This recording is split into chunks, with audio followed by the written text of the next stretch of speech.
once. Excellencies, distinguished delegates, may I have everyone take their seats? The meeting is called to order.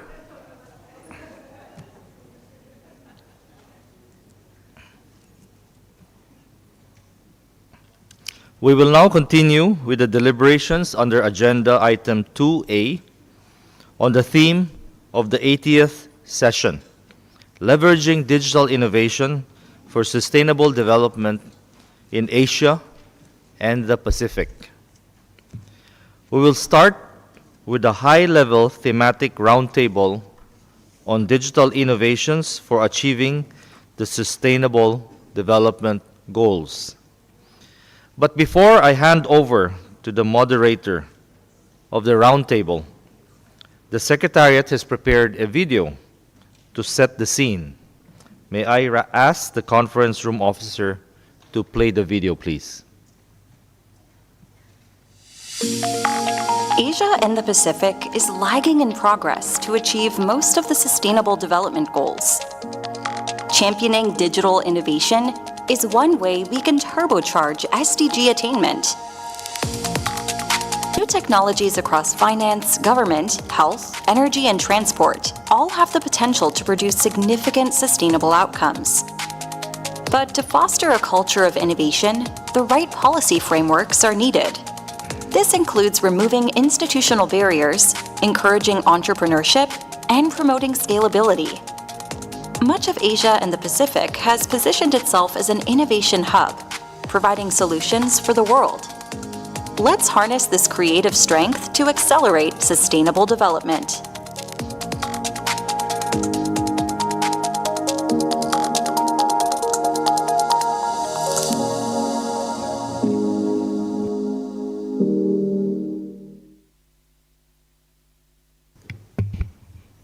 I now invite Ms. Dara Tirakausan of the National Broadcasting Services of Thailand to moderate this roundtable. Ms. Tirakausan, please, I hand over to you. Thank you, Chair. Excellencies, distinguished delegates, ladies and gentlemen, good morning to all of you in the room here with us, as well as those watching us live on YouTube. Welcome to the high-level thematic roundtable on digital innovations for achieving the Sustainable Development Goals. My name is Dra Dirakasal. I'm a TV news anchor with NHK World and the National Broadcasting Services of Thailand. Of course, it's my privilege today to moderate this high-level roundtable with distinguished panelists from governments, not-for-profit organizations, the United Nations, and the private sector. This high-level roundtable will discuss strategic policy actions being undertaken by governments and other actors in the region to leverage digital innovations for accelerating the achievement of the Sustainable Development Goals. Our panelists will also highlight the key enabling policies that can bring digital innovation for sustainable development to scale through regional cooperation. The Secretariat has prepared an informative theme study with many concrete examples of initiatives that have proven to have a high impact on sustainable development. The theme study is the one right here that I'm showing up, Seizing the Opportunity, Digital Innovation for a Sustainable Future. Now, of course, if you'd like to get a copy of this, you can download it on the ESCAP website. Additionally, if you'd like to follow us on social media, you can follow us at hashtag CS80 and hashtag Digital4SDGs. I'd now like to invite our distinguished speakers to share their insights into the topic. First, may I invite the conference room officer to play the video of Mr. Tony Blair, Executive Chairman of the Tony Blair Institute for Global Change and former Prime Minister of the United Kingdom of Great Britain and Northern Ireland.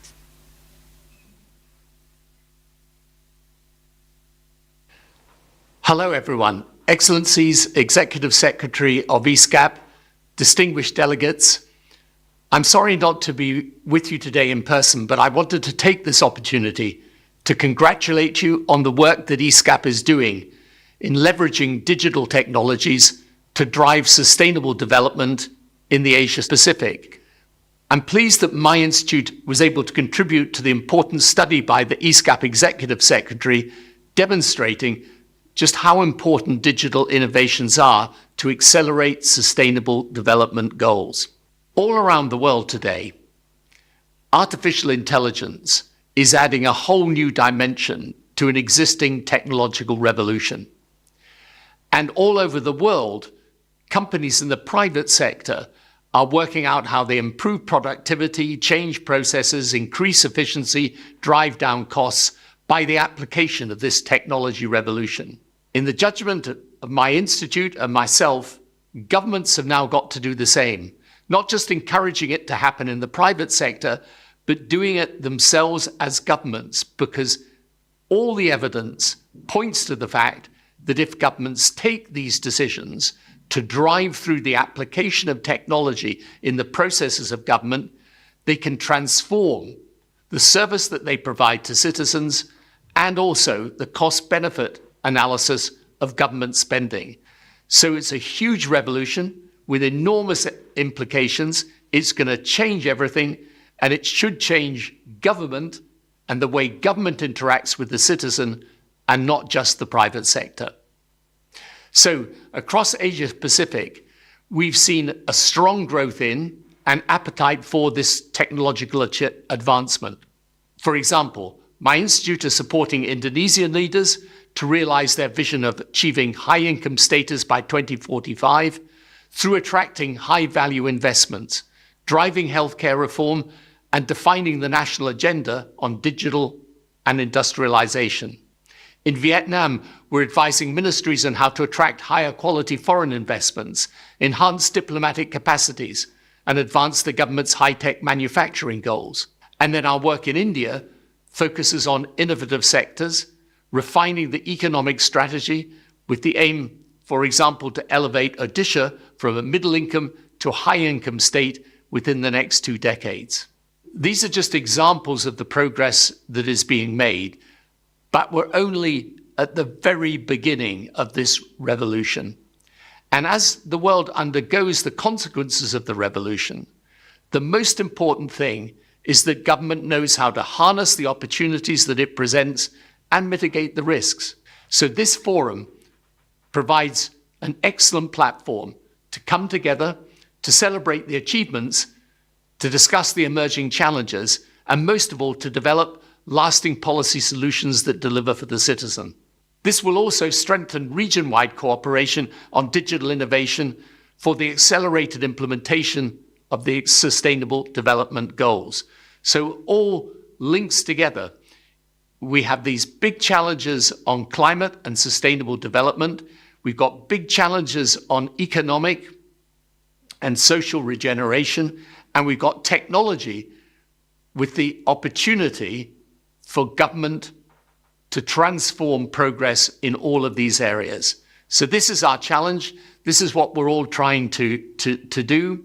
And I wish you all a successful and productive meeting. There's no more important subject right now, and I look forward to hearing and debating the conclusions of this immensely important forum. Thank you. Thank you, Mr. Tony Blair, for your encouraging words.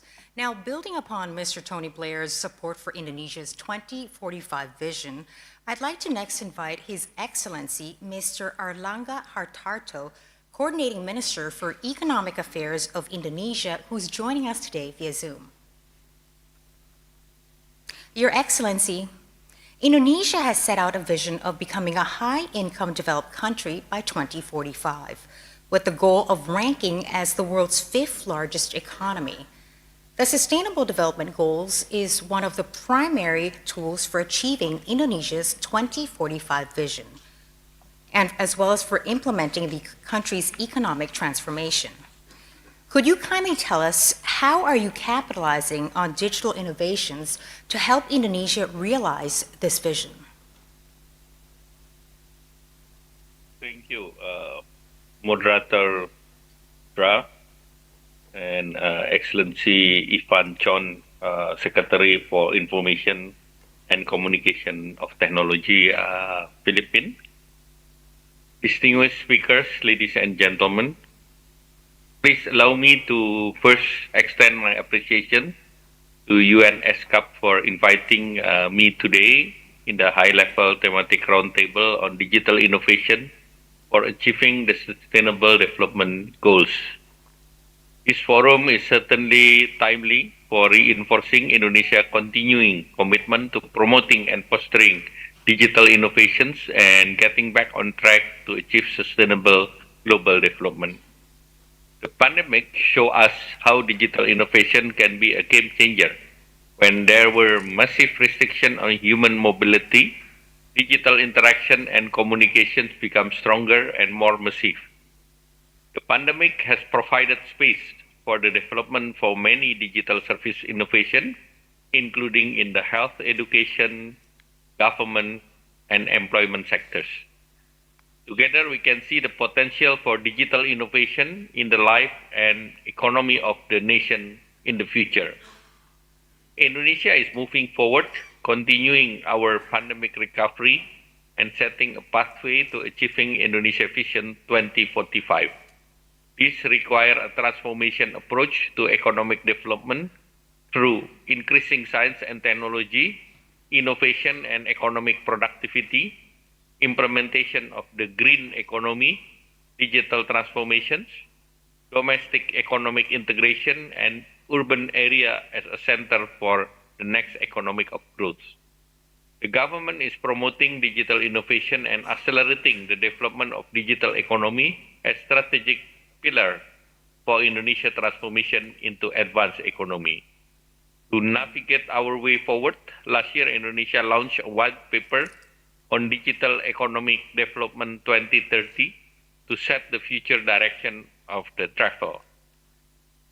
This is a multi-stakeholder strategy bringing together many institutions, associations, academics, and industries to enhance collaboration and synergy. I will take you through our priority setting. Indonesia is accelerating and expanding reliable, universal, and affordable digital infrastructure to increase coverage and quality as well as achieve computing age. To ensure everyone has access the skills to thrive the digital age, we are working to close the digital divide through a formal education, workforce empowerment, and lifelong learning to create a competitive society. We are focusing on realizing productive, advanced, and high-value-added business ecosystem through the digitalization of priority economic sectors. This includes a special focus on empowering micro and small medium enterprises and technology startup and more robust cyber security. To future-proof of our ecosystem, Indonesia is strengthening commitment for comprehensive R&D and technology innovations. We are working closely to build up financial inclusion in partnership with relevant authorities to provide all levels of society with better access to financial services. Indonesia is improving regulation policies and governance to ensure a healthy and fair digital economy with consumer protection and national security safeguard. Ladies and gentlemen, in the human capital aspect, I want to highlight Indonesia's experience in utilizing the digital innovation by developing the pre-employment card program, or in Bahasa is Kartu Prakerja, a remarkable government-to-people platform.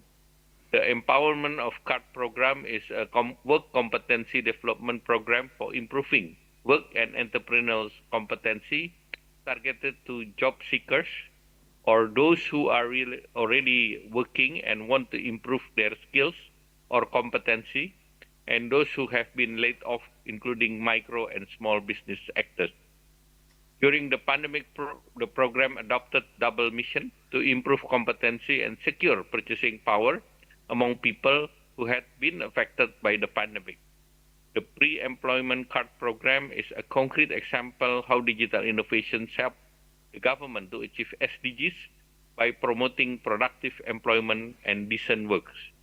This program also reinforces other SDGs targets such as quality education, lifelong learning opportunities, gender equality, women empowerment, as well as promoting poverty eradication. The program has been a great success, benefiting 18.7 million Indonesia across 514 cities in 38 provinces, with 51% of female participation, 12% of participants above 50 years old, and 3% of disabled participants. Thank you for the opportunity to share Indonesia experience to the digital economy and its the role in achieving sustainable development. Thank you, Your Excellency, for sharing your meaningful contribution about the path forward for Indonesia and how the country will fulfill its aspirations. Now, let's turn to Bangladesh. I'd like to call on His Excellency Mr. Abu Hassan Mahmood Ali, MP and Honorable Minister of the Ministry of Finance of Bangladesh. Your Excellency, the Digital Bangladesh Vision mobilized government agencies, the private sector, and citizens, and propelled achievements in increasing internet penetration, improving government services using ICTs, as well as in developing the capacity of society towards a knowledge economy. Could you please tell us about your achievements and lessons learned, as well as how will the government mobilize financing and the financing modalities, what financing modalities would you recommend in order to scale up and sustain the achievements going forward? Your Excellency, Executive Secretary of ESCAP, Honorable Heads of State and Government, Excellencies, ladies and gentlemen, Assalamu alaikum and a very good morning to you all. It is my pleasure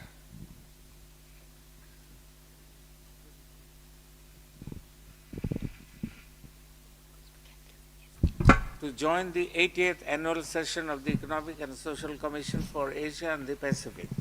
As we gather here for this annual session, it is imperative that we address one of the most pressing global challenges of our time, achieving the Sustainable Development Goals, SDGs. In particular, I stand before you today to emphasize the critical role that digital innovations play in advancing these goals, especially in the context of Bangladesh. In the face of adversity, Bangladesh has demonstrated remarkable resilience and determination. Today, I am proud to share with you the strides we have made in leveraging digital innovations to accelerate progress towards the SDGs. First and foremost, digital innovations have revolutionized access to education in Bangladesh. With the proliferation of internet connectivity and mobile technology, we have been able to reach marginalized communities, providing them with access to quality education like never before. From online learning platforms to digital lab, technology has empowered students across the nation, bridging the gap between urban and rural areas and ensuring that no one is left behind in our quest for quality education, SDG 4. Establishing digital connectivity, 109,224 root-level schools, colleges, villages, growth centers, government offices will get digital connectivity through optical fiber. Over 0.5 million teachers were connected and able to exchange the contents and learning resources through online teacher platform. Ladies and gentlemen, digital innovations have been instrumental in advancing healthcare in Bangladesh. Telemedicine platforms have expanded access to healthcare services, particularly in remote and underserved areas. Through mobile applications and teleconsultations, individuals can now receive medical advice and treatment without the need for physical visits to healthcare facilities, thereby improving healthcare outcomes and reducing inequalities in health access, SDG 3. Through national telehealth services, as many as 4,000 private health institutions and 1,100 public health institutions were connected. A vaccine management system called Surakha, means protection, was developed, which was an instrumental to administer the vaccine management during COVID. The government launched the Ma Telehealth Center in 2020 in view of the health risks of mother and children during the corona pandemic. We are promoting financial inclusion and economic empowerment in Bangladesh. Mobile banking services have enabled millions of unbanked individuals to access formal financial services, empowering them to save, invest, and participate in the formal economy. Additionally, digital marketplaces and e-commerce platforms have created new avenues for entrepreneurship, particularly for women and youth, thereby fostering inclusive economic growth and reducing poverty, SDG 1. Bangladesh has launched the Equality Center for Inclusive Innovation to ensure equality and reduce discrimination in the use of digital platforms and citizens' participation in it. The vision of this center is establishing a global center for promotion and calling for commitment for various governments for zero digital divide. Ladies and gentlemen, despite the progress we have made, challenges remain. Digital divides, cyber security threats, privacy concerns pose significant obstacles to harnessing the full potential of digital innovations for sustainable development.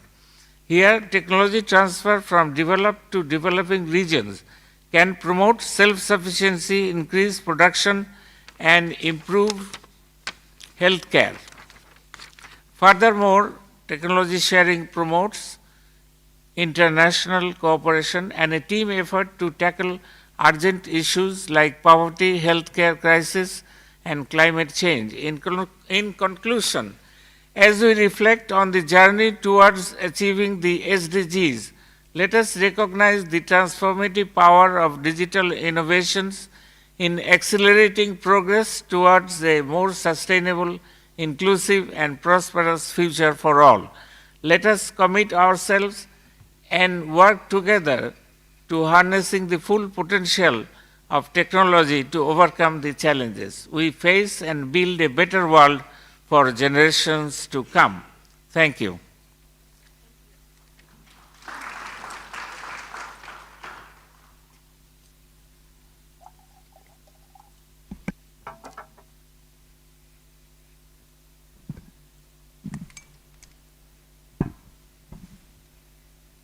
Thank you, Your Excellency, for your valuable input, giving us examples of how Bangladesh has been able to use digital innovations to advance such issues as in education, healthcare, and finances, and increase inclusivity as well.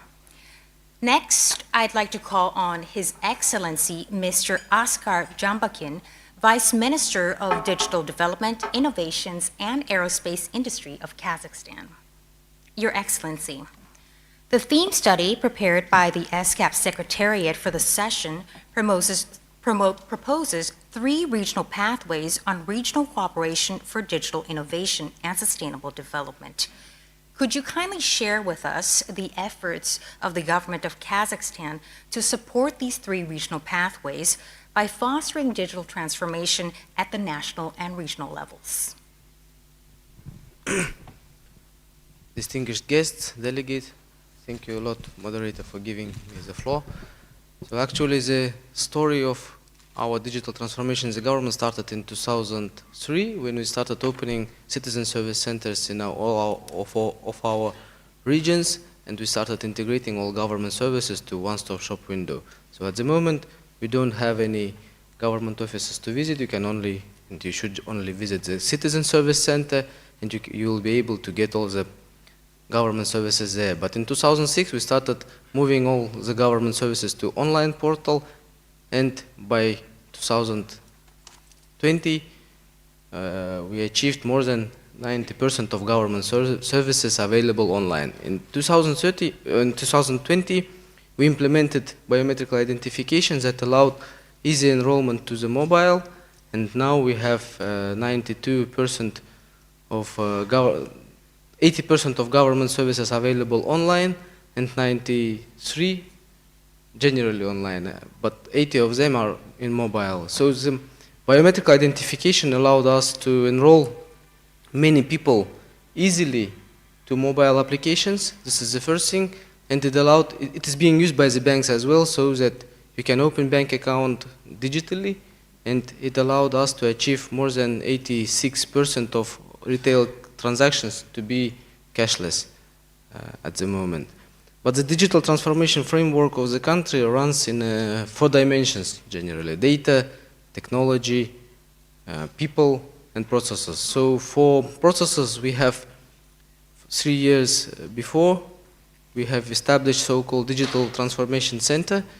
We have put all the government functions, then we have mapped them with the business processes, and we started the big transformation program of business processes. So some of the business processes are government services, and we use customer journey mapping techniques and similar things to cover the live events and to see the government service in more details through the prism of an ordinary citizen. But in terms of business processes of the government agencies, we look to its efficiency, to what extent the technology can be used to achieve the desired goal of that process. So we call it so-called technology-driven transformation of public sector, or digitally driven public sector reform. In terms of the data, we have been able to integrate more than 90 databases. At the moment, created the National Data Lake. And for example, in the beginning of this year, we have one of our projects won the first prize in a digital inclusivity prize in government summit. So the project is actually a scoring model of family well-being. We have been able to put 100 parameters of each family. So we grouped all citizens into families, then we grouped all families into social well-being status. So we know how many million families are in very good state and how many families are in a high critical section. So it allows not only to make data-driven decisions, adjust the policy making, adjust social policy making, but also it allowed us to have more than 40 government services to be proactively distributed. For example, as soon as we know that the family doesn't have an income, it means that the government can proactively send a message saying that you are eligible for this kind of a social benefit. Provide us your IBAN number and we will distribute the social payment to that account. And more so-called data-driven cases are there. For example, and of course, everything is framed by the policy framework. The policy framework is the most effective instrument how the government can nudge the industries to have a digital transformation in the industries. We are not talking about only the government services, but we should also talk about making the practical industries, real sector industries more efficient and technology driven. For example, 2 years ago, there was an Ecology Act that obliged companies, big factories, to provide data on their emissions digitally. So if previously you have to go to, some inspector should go to the factory with his laboratory devices and make them measurements of emissions. Of course, it's always a risk for human factor, for corruption, and it's not real time, because the report can be put in, anything can be put in the report. But when we have made this kind of an obligation for the companies, they started putting IoT devices in their facilities. So it allows to get the real-time data. The same is for oil and gas sector. So we have an obligation for companies to put the IoT devices from extraction, refinery, logistics, and all within the entire value chain. In terms of people dimension, we have, within the government at least, we have special courses within the special academy for public administration that teaches public sector employees how to re-engineer business processes, what is the architecture of information systems, what is data, what kind of, for example, use cases and data usage best practices we have, and the technology stack we use. And in terms of the technology, we have moved to cloud, to the government cloud last year, and at the moment we are enrolling the platform model so that it's a government cloud, plus the list of open source products, standardized products that will be used to automate and digitalize the processes within the government. Thank you. Your Excellency, thank you so much for sharing with us. Thank you so much for sharing with us the efforts of Kazakhstan, especially on the application of digital transformation to assist people, such as in making data-driven decisions. Now, moving on, our attention now moves to Ms. Kobaret, the Deputy Secretary General of the World Meteorological Organization, or the WMO. Now, to give you a bit of a background, the WMO is a specialized agency of the United Nations with mandate that relates to the areas of weather and climate, operational hydrology, and related geophysical sciences. It plays a key role in contributing to the safety and welfare of humanity by fostering collaboration between its members' national meteorological and hydrological services. The WMO also works to advance the social and economic application of meteorology and hydrology. Therefore, it's a privilege to have you with us here today. Now, Ms. Barrett, the ESCAP theme study presented compelling case studies showing how digital innovations can transform the delivery of early warning services to reduce the impacts of disasters on people, infrastructure, and property. How is the WMO leveraging on digital innovations to bring accurate and efficient early warnings by 2027? And how can the productive partnership between ESCAP and the WMO continue to be strengthened for disaster resilience? Thank you so much for having me, Excellencies, distinguished delegates, and for that very interesting question. It's really a pleasure to learn from the experiences in the region. So I guess I'll just start by saying, you know, as you described our mandate in WMO, we have 193 members who are working with us under the banner of our organization to play a critical role in realizing all 17 Sustainable Development Goals. And our work with our members is of huge economic and social importance. Together, we drive the full cycle from science to services to action for the good of society. And together, we advance knowledge of our Earth system, monitor the state of the climate and water resources, provide scientific information to inform greenhouse gas emissions reductions, and deliver climate services and early warnings to support societal resilience and climate adaptation. You know, as an example, WMO contributes substantially to Sustainable Development Goal 13 on climate action. We provide decision makers with periodic assessments of the state of the climate to help countries to mitigate climate change and adapt to its impacts. WMO co-sponsors, for example, the Intergovernmental Panel on Climate Change, or the IPCC, and a number of other important research initiatives. From the highest mountain peaks to the depths of the ocean, climate change continues its advance, with the vast majority of disasters caused by hydrometeorological hazards. Recent WMO publications, above all the Global State of the Climate Report and its regional version for Asia and the Southwest Pacific, on which we closely collaborated with ESCAP and other partners, highlight that the long-term warming trend is accelerating and adverse extreme weather and climate events are increasing. By the way, we're holding a side event today at lunch for the release of the State of the Climate in Asia report, which will be held in a meeting room. With these growing threats, it's imperative that we are protected and prepared. And this is particularly important in this region, home to some of the most populous and vulnerable countries in the world.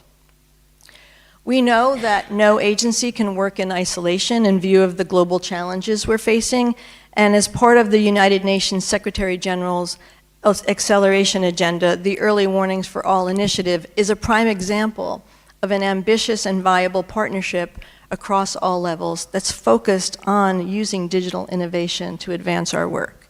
As you know, it aims to provide every person on Earth with access to timely, accurate, and actionable early warning by the end of 2027. Co-led by the WMO, UNDRR, the International Telecommunications Union, and the International Federation for Red Cross and Red Crescent Societies, this initiative brings together the broader UN family, governments, academia, civil society, and development partners across 4 pillars, aiming to provide people-centered, end-to-end, multi-hazard early warning systems that leave no one behind. And it builds upon existing efforts and scales these up. In filling the existing capacity gaps, it fully aligns with the Sustainable Development Goals and with other priorities under the Paris Agreement and Sendai framework. These warning systems are a proven, effective, and feasible tool for climate change adaptation and disaster risk reduction. They save lives and can provide a nearly 10-fold return on investment. However, the delivery of effective warnings rely on continuous digital innovation to bring warning systems to places without them and to expand those that exist to keep pace with the changes we're seeing across the planet. And I'd like to take a moment to just thank the 11 countries in this region who are participating in that in the initiative. But what I want to stress is we can't manage what we do not measure. And WMO has a proud history of more than 150 years of sharing data and best practices, which in many cases is digitized from the very beginning. The globe has experienced an amazing technological revolution in the last 20 years. The application of artificial intelligence and machine learning in the areas of water, weather, and climate observations, modeling, and service delivery has heralded the beginning of a new age. The introduction of artificial intelligence into our field has the potential to fundamentally alter how we comprehend and respond to the intricate problems associated with weather and climate. AI-driven technologies give us previously unheard of skill to process enormous volumes of data, extract insightful knowledge, and improve our predictive models. WMO is pioneering the application of AI for weather forecasting. There may be possibilities to use AI to more effectively distribute actionable information to the most hard-to-reach communities. Together, we can harness the power of AI to drive innovation. And with that, I turn it back to you. Thank you. Thank you, Ms. Barrett. Thank you for your valuable perspective, especially into the works of the WMO by using digital innovations, especially in a data-driven agency to help us all, as well as focusing on the importance of cooperation. Now, let's move on. And lastly, I'd like to bring in a member of the private sector into our discussion today. Our next speaker is Ms. Shirei Lian, a climate technology entrepreneur and founder of Lidoya. Now, to give you a little background of her company, it's a technology company that helps consumers take concrete climate action and promises carbon neutrality. It's also the first Chinese company to partner with the Climate Neutral Now initiative of the UN Climate Change Framework Convention. Now, Ms. Lian, the ESCAP theme study presented 5 actions to create an enabling environment and nurtures digital innovation and supports sustainable development. Now, these 5 actions are a predictable policy environment, regulatory reform, capacity development, active stakeholder engagement, and digital inclusion. Now, achievement, and additionally, what actions would be most effective, especially for startups to accelerate SDG implementation?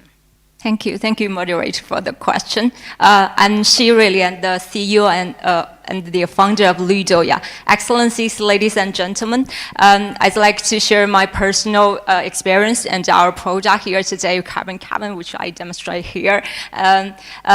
Well, speaking of achievement, as the official regional collaborator of UNFCCC Secretariat, we have successfully developed and deployed this Carbon, a pioneering urban level infrastructure in China and at the community level, with 100,000 people involved in daily renewable resource recycling classification at the neighborhood, and which contribute to the United Nations SDGs such as 459, 11, 12, 13 and 17, and by integrating the people at the community level into the circular economy, and to achieve the SDG objectives, I would say that quantifiable and reliable data should be presented nowadays. And let me speak by data.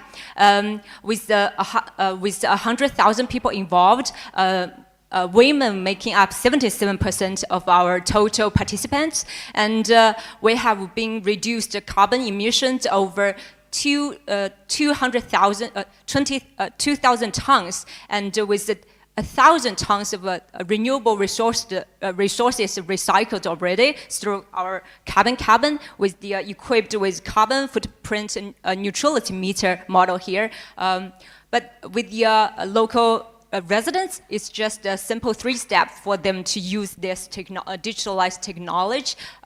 They have a mobile phone and scan the carbon footprint neutrality here, and follow the prompts on the screen. They will see that how much they recycle through metals, plastics, papers, etc. And by scanning it, they will see the carbon emission reduced by this action, and they will receive the cash rewards right away. And also, they will receive the climate action certificate at the same time, and that will reward them from this action. So the number of the people actually join the green initiatives for the Carbon Cabin, such as not only by resource recycling action, but also they can plant trees online. And we have received 20,000 participants joining tree planting on our platform to reduce the desertification risk in Yunnan province, and that would be 4,000 trees planted in that area. So it's like we are actually expanding the regions of this Carbon technology applied in the community level. And to conclude to accelerate the SDG goals for a startup like us, I would conclude the 5 factors. 1 is to innovate for the accessibility, and 2 is to bridge the education gap, and 3 is to strengthen the community ties at the neighborhood, and 4 to build a trust through technologies such as blockchain and IoT technology as we've applied already, and 5 to foster the multi-stakeholder collaboration altogether to increase the impact of the sustainability goals. And we have to implement our technology at the community level. And I would say that for the local governments, we got the feedback from them that with applying this technology in the neighborhood, they largely reduced the regulation measures for their area, and just using the carbon accounts to distribute all the penalties and the incentives for the community. And they can encourage them joining the daily participation of the green initiatives, such as the recycling and tree planting, and daily knowledges about how can I reduce the carbon emissions at daily lives. And we have the moderator asked, we have online shops, and to encourage the citizens to join more sustainable shopping experience as well. So it's all set up on the platform, ready for the different regions to use them. And by the way, last year in the COP28 climate conference in Dubai, we also launched an initiative called Intelligent Climate and Eco-Civilization Initiative launched in Dubai, and that will help largely for the local governments and other countries to have their climate action disclosed through our platform, and we collaborate with GCAP, Global Climate Action Portal, that will have the access for the locals to contribute to their SDGs through digital technologies such as cabins. So that would be, I think, for the Asia Pacific residency, it's quite common for us to generate this kind of products and use it on the scalable level. So yeah, I would say, yeah, sorry, to take some long. Cheers. Thank you, Ms. Lian, for sharing your expertise, of course, and enhancing our understanding of a business model that is actually giving the public a thorough understanding of the impacts, and they could also see the tangible results themselves. Now, I'd like to thank all our panelists for their invaluable insights, and may I now open the floor to interventions.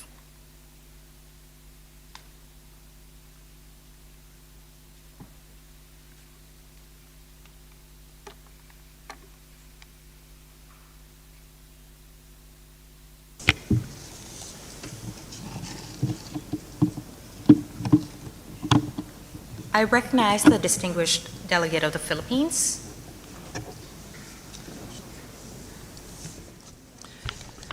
Esteemed delegates and guests, good day to all.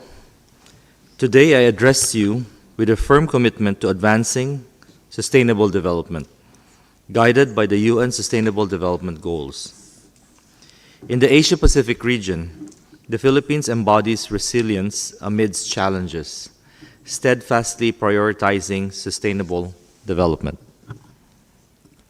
Our journey has been marked by obstacles, none more significant than the digital divide that fractures our communities, segregates opportunity, and hinders progress. In remote corners of the nation, marginalized groups continue to grapple with connectivity challenges, deprived of their fundamental right to participate in the digital age. Yet, within these challenges lies promise. Under the visionary leadership of President Ferdinand Marcos Jr., our nation remains deeply committed to the 2030 Agenda for Sustainable Development. We acknowledge the digital disparities hindering progress, aligning with SDG 4 on inclusive education and lifelong learning. With the initiatives like our eGov.ph app and the National Broadband Program, we are dedicated to bridging the digital divide in line with SDG 9 on industry and innovation. Our bold initiatives harness technology to empower citizens, and our eGov.ph app exemplifies our commitment to transparent governance. And within a few months from its launch, it already has provided more than 2 million active users with essential government services. Furthermore, our national broadband program is revolutionizing connectivity, reaching over 30 million households and 80% of the towns across more than 7,000 islands, laying the foundation for a more equitable society. Security is paramount in the digital age. Hence, our National Cybersecurity Plan safeguards our digital infrastructure and citizens' privacy, ensure a trusted and resilient cyberspace for all Filipinos, echoing SDG 16 on peace and strong institutions. In addition to these efforts, we are committed to leveraging digital innovation in every facet of our society. We will invest in digital skills development, ensuring that every Filipino has the tools and knowledge they need to thrive in the digital economy. We will harness the power of data analytics to inform evidence-based policymaking and drive greater efficiency and effectiveness in government services. Moreover, we will foster an environment that encourages innovation and entrepreneurship, providing support and resources to startups and small businesses as they harness the power of technology to drive economic growth and create jobs. We will leverage emerging technologies such as artificial intelligence, blockchain, Internet of Things, to address some of the most pressing challenges, from healthcare to education to climate change and disaster resilience. We will make certain that this will progress and thus resonating with all the various SDGs. Let us unite in leveraging digital innovation for sustainable development, reaffirming our dedication to the 2030 Agenda. With this in mind, we can overcome barriers to progress through collaboration and cooperation. Together, let us seize this opportunity to build a future where no one is left behind, where prosperity and opportunity flourish for all. The Philippines stands ready to lead by example, steadfast in our commitment to realizing the vision of the 2030 Agenda. Thank you very much. Thank you, distinguished delegate of the Philippines. I recognize the distinguished delegate of the Russian Federation. Благодарю вас, госпожа ведущая.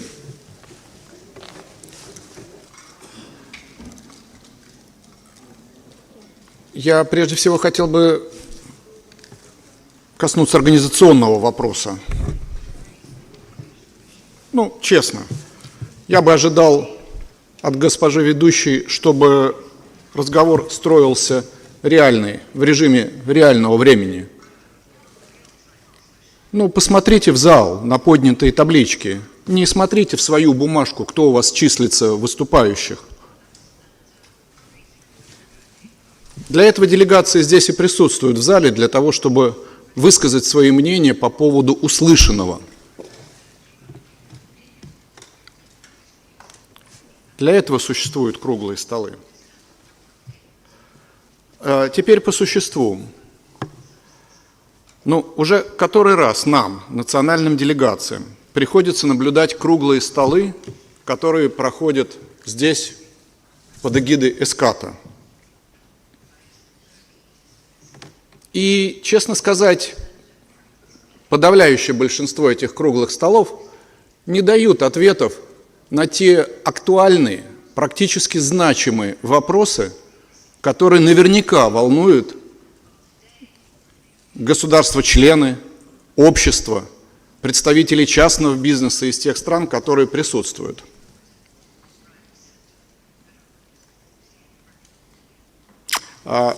Мы ожидаем заинтересованного разговора, который не обходит острые углы.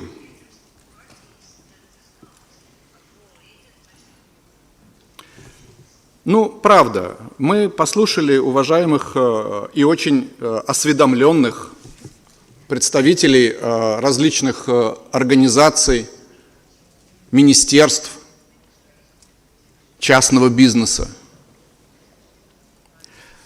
Ну, я вот слушаю все это, и у меня такое ощущение, что как когда-то в детстве мама поет такую хорошую колыбельную песню. Все хорошо, спи, дитятка. А ведь не все хорошо. Ну правильно, я очень уважаю Всемирную метеорологическую организацию. Много лет работал на том направлении, которое касается деятельности ВМО. И я услышал ту важную вещь, которую уважаемая госпожа замгенсекретаря ВМО отметила. Это действительно важная роль ВМО. Science into action. Great. И упомянута была тема искусственного интеллекта. Окей. Искусственный интеллект действительно может помочь. Но почему мы не поднимаем тему рисков, связанных с потенциальным использованием искусственного интеллекта? Что мы должны сегодня и сейчас уже сделать для того, чтобы предотвратить риски использования безответственным образом искусственного интеллекта. Один из выступающих говорил о здравоохранении и применении информационно-коммуникационных технологий для здравоохранения. Great! Но почему мы не говорим о том, что есть сферы, которые требуют практического внимания, и, наверное, внимания здесь, государств-членов ESCAP, использование современных достижений информационно-коммуникационных технологий в здравоохранении? А ведь таких тем много. Я уж не буду говорить о самых таких чувствительных вопросах, как чипизация и все прочее. Я очень серьезно стараюсь подходить к теме. Есть положительные достижения, есть отрицательные примеры. Ну, давайте посмотрим, что нужно делать. Уважаемый представитель Бангладеш, министр финансов, ведь действительно было интересно послушать выступление человека опытного. Ну, мы ожидаем, что опытный руководитель из Министерства финансов, он, наверное, мог бы коснуться такой темы, как доступность международного финансирования для нуждающихся стран в применении достижений науки и техники. Наверное, есть какие-то оценки, по крайней мере, на уровне страны, какие объемы международного содействия требуются. Let's face the problem.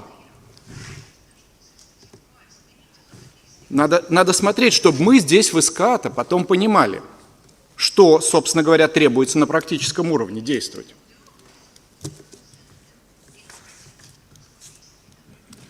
Есть проблема передачи технологий. Вот мы говорим об информационно-коммуникационных технологиях, достижениях ИКТ. И как будто не существует проблемы передачи технологий, доступа к технологиям, проблемы решения, связанных с copyright. Ну, в чем польза вот разговора, если мы потом не можем дистиллировать из этого разговора того, что нам нужно сделать в ESCAP? Нам дальше работать. Уважаемые панелисты разъедутся по домам, нам дальше здесь в ESCAP работать. На что мы должны обращать внимание? We really appreciate your feedback, but we are running on a really tight schedule. I'm so sorry, I apologize. And we need to move on to the next country. I recognize the distinguished delegate. Госпожа модератор, я учел ваше предложение, по крайней мере, я его принял к сведению, и я заканчиваю. По крайней мере, позвольте мне закончить. Уважайте флаг делегации. Я недаром так эмоционально об этом говорю. Это не первый раз, когда мы видим такого рода круглые столы. Значит, надо больше времени уделять таким круглым столам. Нам нужны практические рецепты. Благодарю вас. Thank you.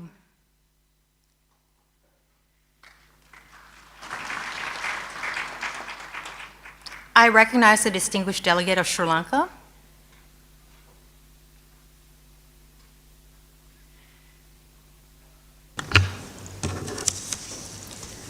On behalf of the government of Sri Lanka, I wish to express my sincere appreciation for the UN ESCAP for the tireless efforts taken to leverage digital technologies through a coherent and inclusive approach to overcome sustainable development challenges during an era of rapid digital transformation in the Asia-Pacific region.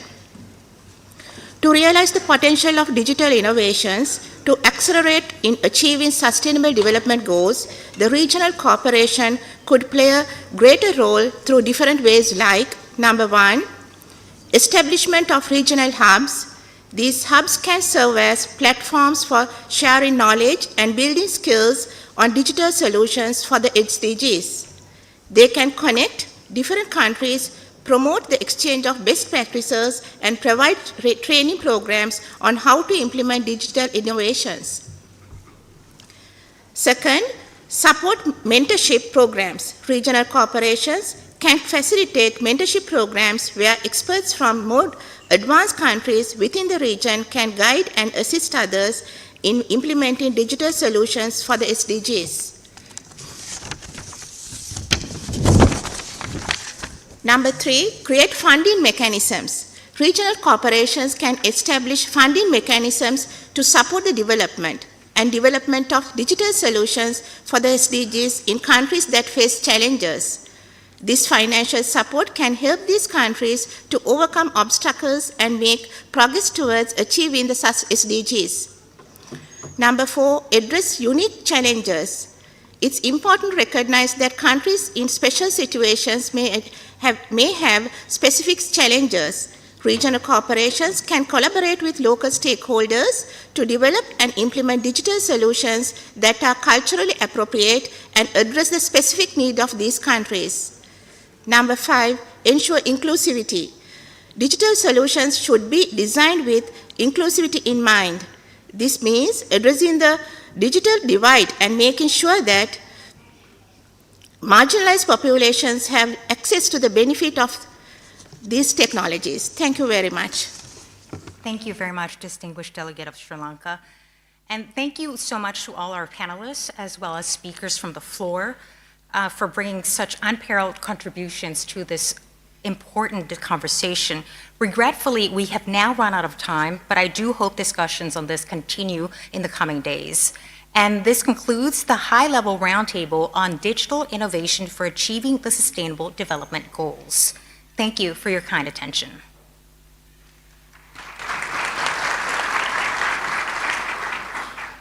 I now hand back the meeting to you, Chair.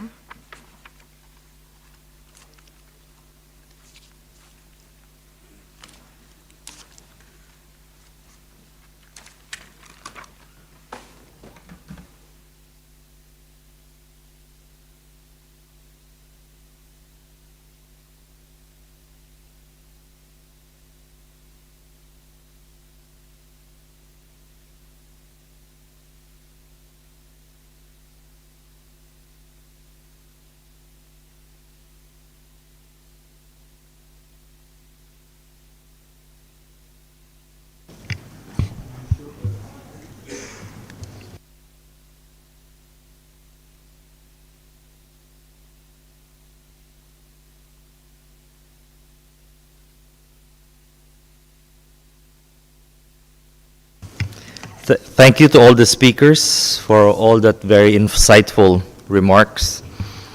I now open the floor for country statements. I would like to urge all speakers to adhere to the time limit of 5 minutes since we have a long list of speakers. I remind all delegates that the longer statements can actually be sent to the Secretariat and will be circulated. Based on the request received, the Secretariat has prepared a tentative list of speakers. And in order to maintain order and for delegations to be ready to take the floor, when I call on the speaker, I will also announce the delegation next in line. Okay, so the first speaker is His Excellency Dr. Dawood Manzoor, Vice President and Head of Planning and Budget Organization of the Islamic Republic of Iran, to be followed by Lao PDR with His Excellency Mr. Salumsei Komasit, Deputy Prime Minister and Minister of Foreign Affairs, Lao People's Democratic Republic. You have the floor, sir. Thank you, Mr. Chairman. Excellencies, ladies and gentlemen, I'm pleased to address the 80th annual session of the Economic and Social Commission for Asia and Pacific. At the outset, I wish to thank Madame Alice Jabana, Under Secretary General of United Nations and Executive Secretary of ESCAP, for her excellent leadership to support the advancement of sustainable development in the region and for successful organization of this annual meeting. Excellencies, Iran has just initiated a long-term plan to set up its own national information network covering all parts of the country with high-quality services in different layers of the network. Fiber optic in Iran now covers 5 million households, representing a quarter of total population. However, our ambition is to increase its coverage to 20 million households in 1.5 years. The market share of Iran's digital economy is 7.5% of total GDP, but it has been planned to be doubled in the 7th five-year National Development Plan starting in 2 months. In the digital era, using new tools, platforms, methods for lifelong and continuous learning has got much more importance. Currently, 76,000 schools are connected to the National Information Network, and more than 95% of them receive free services. Iran has taken valuable steps in research and development through 149 universities and higher education centers, 50 science and technology parks, 62 creative and innovative houses, 195 incubators, business growth centers, and 350 innovation centers. Iranians use their own local digital platforms, such as e-hailing, messengers, social media, video content, e-commerce, and other online national services.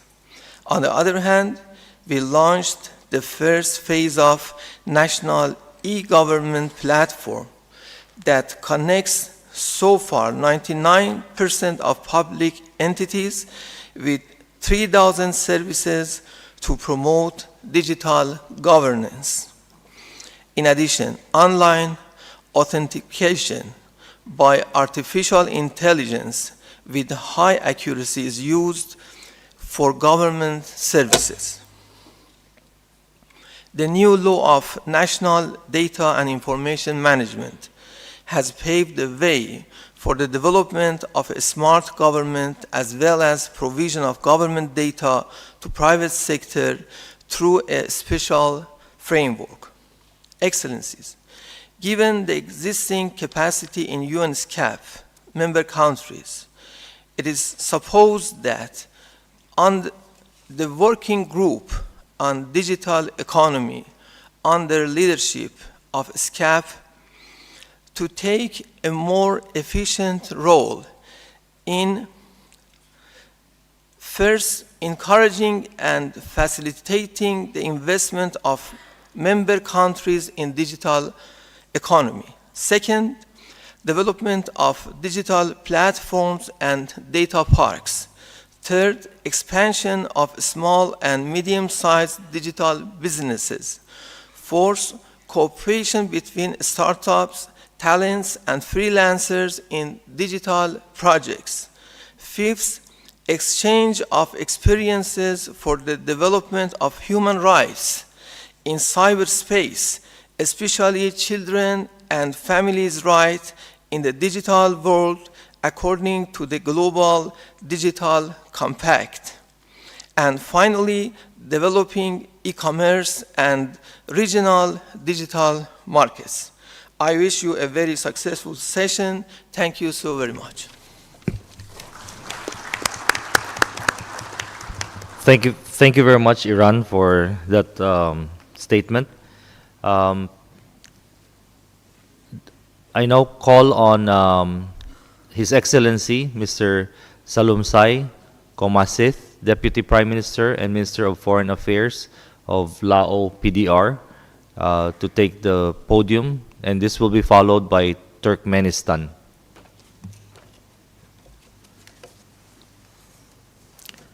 Mr. Chairman, Madam Executive Secretary, Excellencies, distinguished delegates, ladies and gentlemen.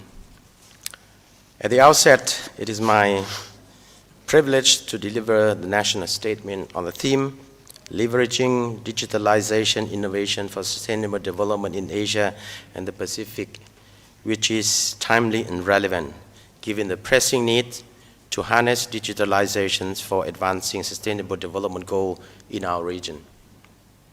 Excellencies, the advancements of digital innovations constitute a pivotal accelerators for achieving 2030 Agenda for Sustainable Development.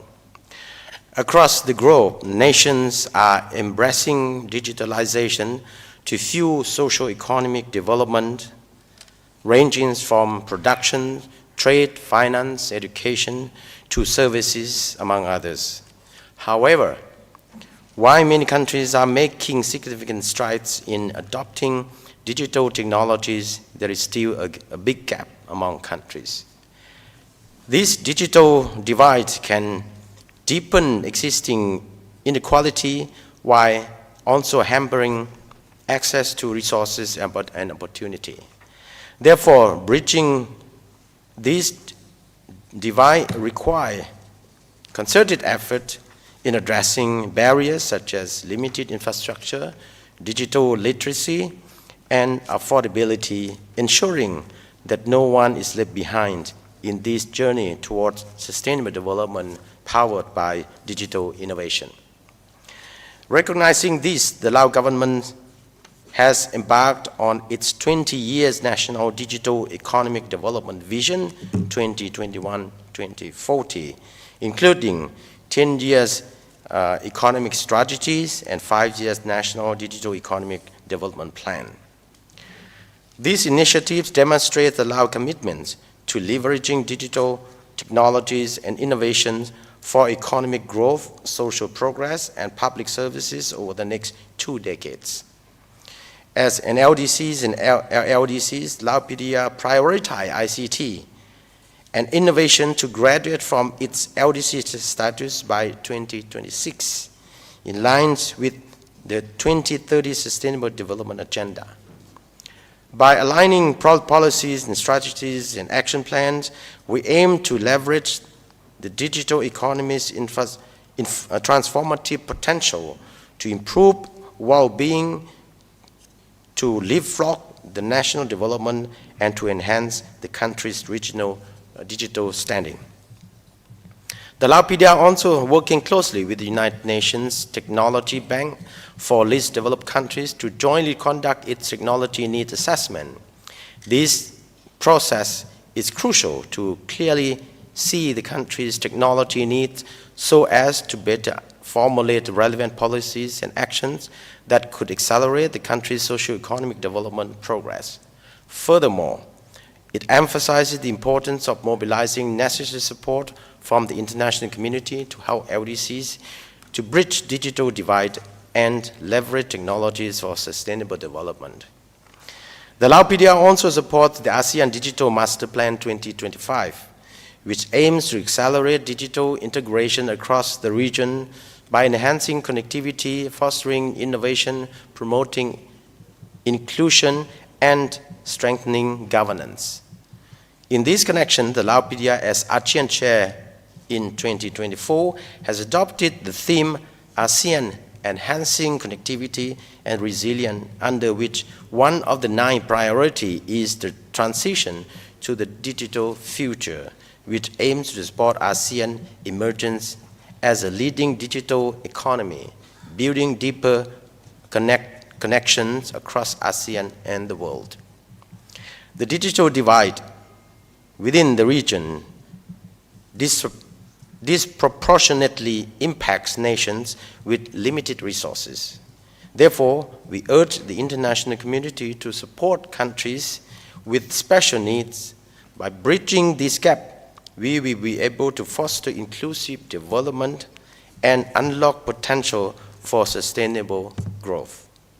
Together, let us forge partnership and commit resources to ensure that no one is left behind. This effort will not only uplift the development in the Laopedia, but also contribute to the realizations of our common agenda for sustainable development. Excellencies, in closing, I reaffirm the Lao government's commitment to fostering fruitful collaboration and achieving impactful outcomes. With shared dedications and collective efforts, let us strive towards harnessing the power of digital innovation to advance the sustainable development goal for our region and the world. The Laopedia stands ready to work with all stakeholders and is eager to embark on this journey together. I thank you, Mr. Chairman. Thank you very much, Lao PDR, for that statement. May I now call to the podium Turkmenistan, presented here by His Excellency Mr. Mohammed Niaz Mashalov, Ambassador of Turkmenistan in Malaysia and Permanent Representative to ESCAP, followed by Papua New Guinea. Thank you. Спасибо. Уважаемые дамы и господа, уважаемые участники конференции, позвольте выразить признательность экономической и социальной комиссии ООН для Азии и Тихого океана за приглашение принять участие на юбилейной 80 сессии, а также за высокий уровень его организации. Отмечаем актуальность проблематики, рассматриваемой в ходе нынешнего заседания по использованию цифровых инноваций в интересах устойчивого развития. Цифровые инновации и технологии в современном мире – это важная составляющая социально-экономическое развитие государства, который предполагает формирование шеринг-экономики, внедрение платформенных решений, а также использование возможностей инновационных и онлайн-технологий всеми участниками экономических отношений. Пандемия COVID-19 актуализировала необходимость расширения мобильных и внедрения различных моделей цифровизации, поскольку доказалась значимость технологий для развития их важнейшую роль в продвижении вопросов устойчивого и стабильного развития. Внедрение цифровых технологий открывает новые возможности для экономического развития, реализации политики и управления государственными услугами, и при этом обладает потенциалом для улучшения управления природными ресурсами и способствует переходу к циркулярной экономике, восполняет информационные пробелы, повышая эффективность и делая возможным новые формы экономической деятельности, включая изменения в структуре производства и потребления. Хотел бы отметить, что в последние годы в Туркменистане создана правовая и нормативная основа по цифровизации экономики, которая постоянно совершенствуется с учетом современных требований и научно-технических разработок, в том числе по обмену данными и электронными документами, созданию государственных информационных ресурсов, в том числе в сфере государственных услуг. Внедряются современные средства, расширяющие спектр безналичных расчетов и платежей, банковских карт, транспортных услуг, систем здравоохранения, образования и других видов услуг. В промышленном секторе создаются новые предприятия, оснащенные передовыми автоматизированными технологиями и оборудованиями. Поэтапно внедряются инструменты цифровизации в агропромышленный комплекс страны. В банковском секторе расширяется инфраструктура дистанционного обслуживания клиентов, внедряются доступные цифровые услуги, такие как интернет-банкинг, мобильный банкинг и другие. Создана площадка электронной коммерции, объединяющая в цифровом пространстве поставщиков товаров и услуг, представленных частными и государственными компаниями в самых разных отраслях экономики. Сформированы и функционируют соответствующие подразделения банковской кибербезопасности, сопровождающие данные дистанционного обслуживания. в направлении развития цифровых услуг, а также создание упрощенной системы регистрации малых и средних предпринимателей в онлайн-режиме. С 1 июля 2020 года внедрен электронный документооборот и система электронный налог, что позволяет налогоплательщикам упростить систему предоставления отчетов и процедуры регистрации бизнеса. Для достижения удобств и совершенствования системы электронных услуг единый портал государственных услуг Туркменистана, представляющий собой автоматизированную информационную систему «Одно окно».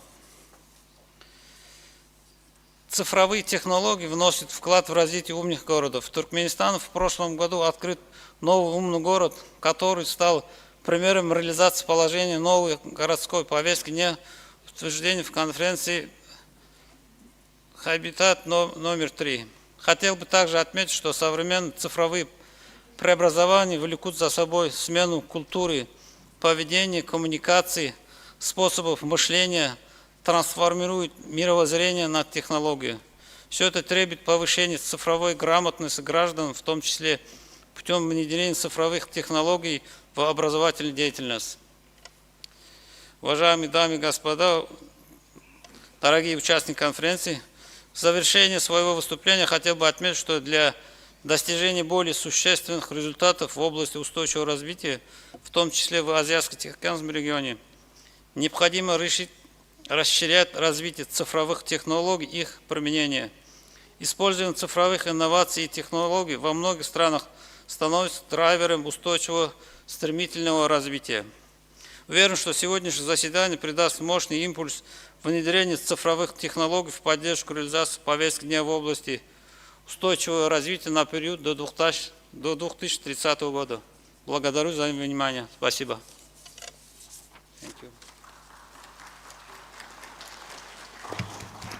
Thank you, Turkmenistan, for that statement.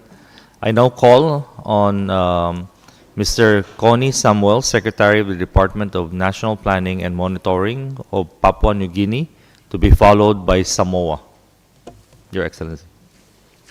Mr. Chairman, Madam Executive Secretary, Excellencies, distinguished guests, ladies and gentlemen, I'm honored to present this statement on behalf of the government and the people of Papua New Guinea to the 88th Commission of ESCAP.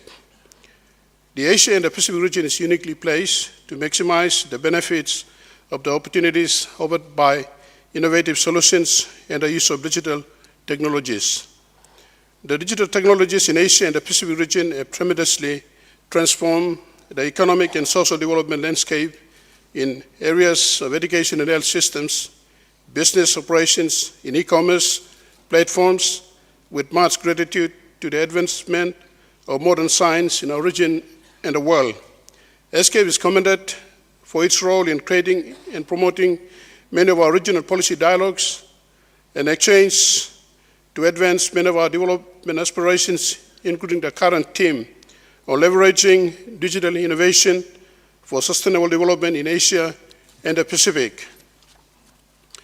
In light of the technological advancement, our region and the global communities over the last 7 years have made slow progress in the implementation of the SDG, only 12.6% achievement, as we have passed the midpoint of implementing the 2030 Agenda for Sustainable Development. Excellencies, ladies and gentlemen, many would agree with me that much of SDG implementation efforts on the 2030 Agenda for Sustainable Development have been severely affected by the COVID-19 pandemic.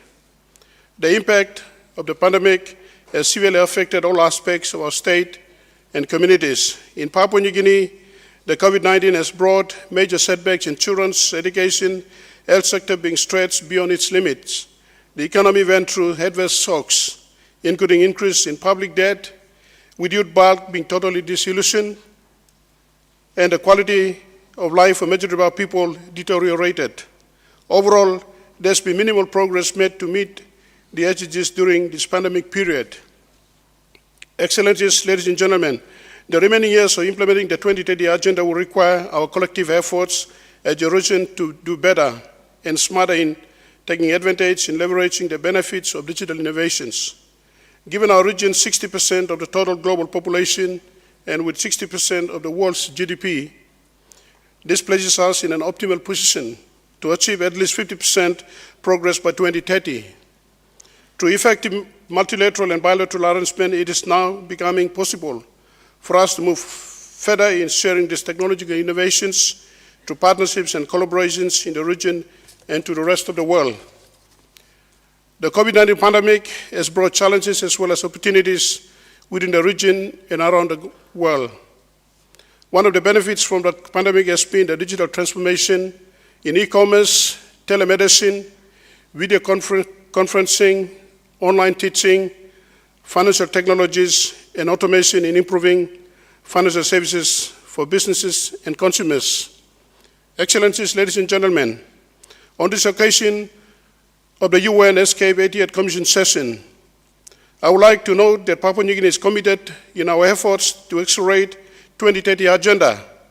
We have launched our fourth medium-term development plan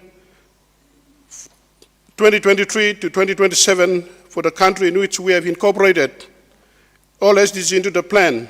We have set specific priorities, targets, and investments in supporting digital government, national statistics, and public service governance. Our sectors have been tasked to deliver on the respective sector targets so that we are on track to achieve 2030 agenda. In conclusion, let's forge strategic partnership to leverage digital technologies and scale up sustainable development across the Asia Pacific. We must bridge the financing gap for small island development states, addressing the unique vulnerabilities, and an ongoing development financing package can provide the critical support they need. So let us join forces to deliver on the ambitious promise, the 2030 Agenda for Sustainable Development made by leaders in 2015. Together we can achieve a sustainable future at a global, regional, and national levels. I thank you. Thank you very much, Papua New Guinea. I now call on Samoa, represented by His Excellency, Mr. Ali Oiga Feturi Elisaya, High Commissioner of Samoa to Fiji, to be followed by Uzbekistan. Your Excellency. Mr. Chairman, distinguished delegates, I want to place on record Samoa's gratitude to the Royal Thai government for being generous and gracious host of our 80th Commission session this week. In the same vein, Samoa is appreciative to ESCAP for providing the platform so that the members of our Asia and Pacific regions, big and small, developed and developing, resilient and vulnerable, can come together as a collective to consider problems, challenges, and obstacles that confront us, including opportunities, and find solutions that can help address these challenges and pave the way forward. True, as a region, we are so diverse in our realities and uniqueness, but no one country or sub-region has a total monopoly on good ideas, on what works and what doesn't. Hence, why Samoa and our Pacific countries value our ESCAP membership, so that we can navigate our way based on others' experience and best practice to ensure we achieve the same, if not better results. After all, we all learn from borrowed knowledge, adapted, molded, and tailored to suit our national needs and special circumstances. Importantly still, there is so much innovative and successful initiatives within our Asia-Pacific region at different levels and stages of development that we don't need to look outside our group for solutions, as most, if not all, can be found here. It's the same with some of our trusted development partners who are either members of our region or who have continuously engaged and supported ESCAP, or our members through the lows and highs of our journey. We need genuine partners to help implement our region's digital plans. Which leads me, Mr. Chairman, to respectfully raise with Madam Executive Secretary of ESCAP the need, if not currently happening, perhaps to facilitate opportunities for peer-to-peer learning and possible work attachment in the Asia group, especially for our Pacific people, so that there is capacity building by seeing, doing, and learning on the job from our other members, creating lasting circle of friends, and perhaps we can term such an initiative as a true Asia-Pacific cooperation. Mr. Chairman, Samoa as a small island developing state comes with its share of challenges, natural and man-made, including geographical isolation, limited infrastructure, cost constraints, climate vulnerability, cultural and linguistic context, and cybersecurity challenges. Thus, in the context of our session's theme, leveraging digital innovation for sustainable development, Samoa views digital technology, if utilized ethically, smartly, and funded and supported by trusted and genuine partnerships, will be nothing short of a catalyst, a facilitator, an equalizer that can help Samoa to gradually realize its people's aspiration for sustainable development. It can also provide a level playing field, allowing some committed members to leapfrog others in achieving the SDG. In our pathway for the development of Samoa, financial years 2021-22 to 2025-26, some expected outcomes include affordable access to internet usage in the whole of Samoa, improved business performance through use of ICT sectors, more efficient delivery of health, education, and business services, timely disaster response management and reconstruction efforts. Some notable progress in Samoa's digital journey so far include the National Digital ID Project, Digital Government Platform Project, the National Digital Library, the Tech Startup Support, and online registration for the 2026 general election for Samoan living overseas, which commenced this month. These initiatives demonstrate Samoa's commitment to bridging the digital divide and fostering a well-connected society. Mr. Chairman, aligning capital initiatives with SDGs, especially those related to education, health, and economic growth, requires careful planning. Despite these challenges, Samoa is committed to digital transformation, remain strong. Collaborative efforts, international partnerships, and community involvement will play a pivotal role in overcoming obstacles and any uncertainties and setbacks.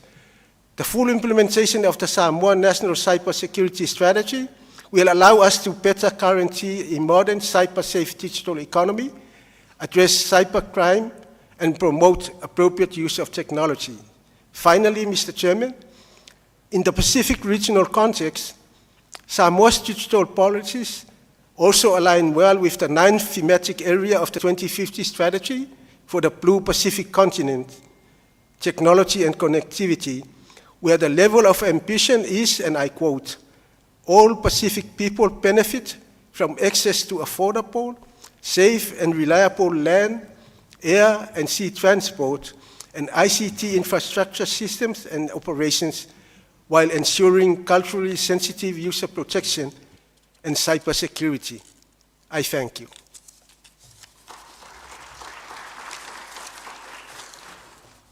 Thank you very much, Samoa, for that statement.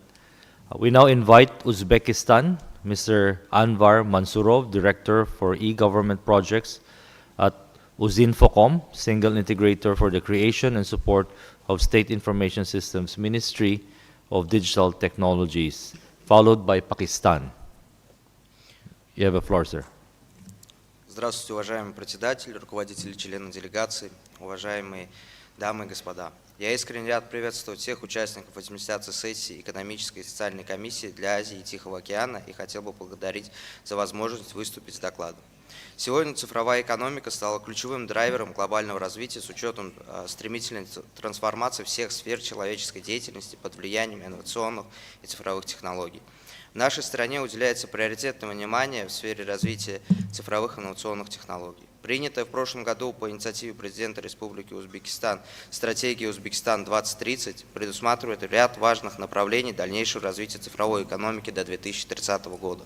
Это прежде всего вхождение страны в топ-30 рейтинга электронного правительства ООН, доведение объема экспорта IT-услуг до 5 миллиардов долларов, подготовка не менее 300 тысяч экспортно-ориентированных специалистов в перспективных цифровых направлениях. Исходя из указанных целей на ближайшие годы, я хотел поделиться лишь некоторыми проектами, инновационными проектами, которые используются в государственном управлении и при оказании государственных услуг. В первую очередь проект направлен на цифровую трансформацию оказания государственных услуг. Это реализация единого портала интерактивных государственных услуг, который является единой точкой доступа для получения информации о оказании государственных услуг для населения и субъектов предпринимательства. Только в прошлом году на едином портале было реализовано более 200 сервисов, наиболее популярных сервисов услуг для населения и бизнеса. Это позволило предоставить в целом более 21 миллиона услуг посредством данного портала в электронном виде. В целом на едином портале представлено более 600 видов различных государственных услуг, а общее количество пользователей составляет более 9 миллионов. Кроме того, для коммерческих организаций также создана возможность оказания государственных услуг посредством своих мобильных приложений. Во-вторых, это организация межведомственного электронного взаимодействия, которая позволяет обеспечить один из самых важных принципов – это получение всей необходимой информации, которая имеется в государственных информационных системах, самостоятельно. Так, за прошлый год обеспечено более 2 миллиардов обменов информацией из более чем 140 баз данных. В-третьих, это создание дополнительных удобств для граждан при получении информации о государственных органах. На базе правительственного портала gov.uz создана единая платформа информационных ресурсов всех государственных органов, что позволяет обеспечить беспрепятственный доступ к информации за счет внедрения инновационных технологий. Вместе с этим необходимо отметить, в Узбекистане активно проводятся работы по внедрению передовых технологий искусственного интеллекта именно в повседневную жизнь граждан. В частности, во-первых, внедрена система биометрической идентификации граждан MyID, которая запущена в 2021 году, и основным компонентом которой является специальная разработанная и обученная нейросеть, которая выполняет процессы определения активности за распознавание лиц на основе геометрии лица. На сегодняшний день MyID реализует процесс идентификации более чем 90 различных сервисов коммерческих банков, платежных организаций, государственных органов, торговых площадок и позволяет обеспечить однозначную идентификацию пользователей. Во-вторых, это голосовой помощник Мухлиса. Система предназначена для распознавания и синтеза речи на узбекском языке, speech-to-text, text-to-speech и natural language processing. Функционал ТТС внедрен в основном на крупных государственных сайтах, что также позволяет создать дополнительные возможности для граждан. В-третьих, это система идентификации по ладони, по биометрии ВЕН. MyID Palm, который запущен в 2023 году и направлена на оптимизацию финансовых и государственных услуг, биометрический контроль доступа и бесконтактную оплату товаров и услуг. В заключение своего доклада хотел бы отметить, что успешное применение новых технологий способно содействовать динамическому продвижению к цифровому будущему. В этой связи мы настроены на активное сотрудничество, обмен опытом и кооперацию, в том числе за счет расширения диалога, реализации совместных инновационных проектов, формирования единых стандартов и подходов, основанных на лучших практиках. Позвольте пожелать всем участникам плодотворных дискуссий успешной плодотворной работы. Благодарю за внимание.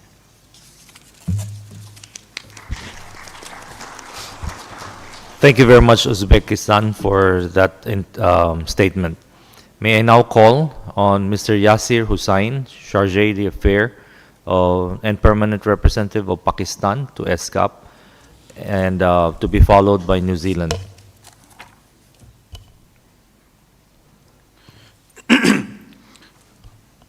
Respected Chair, distinguished members, delegates, ladies and gentlemen, good morning.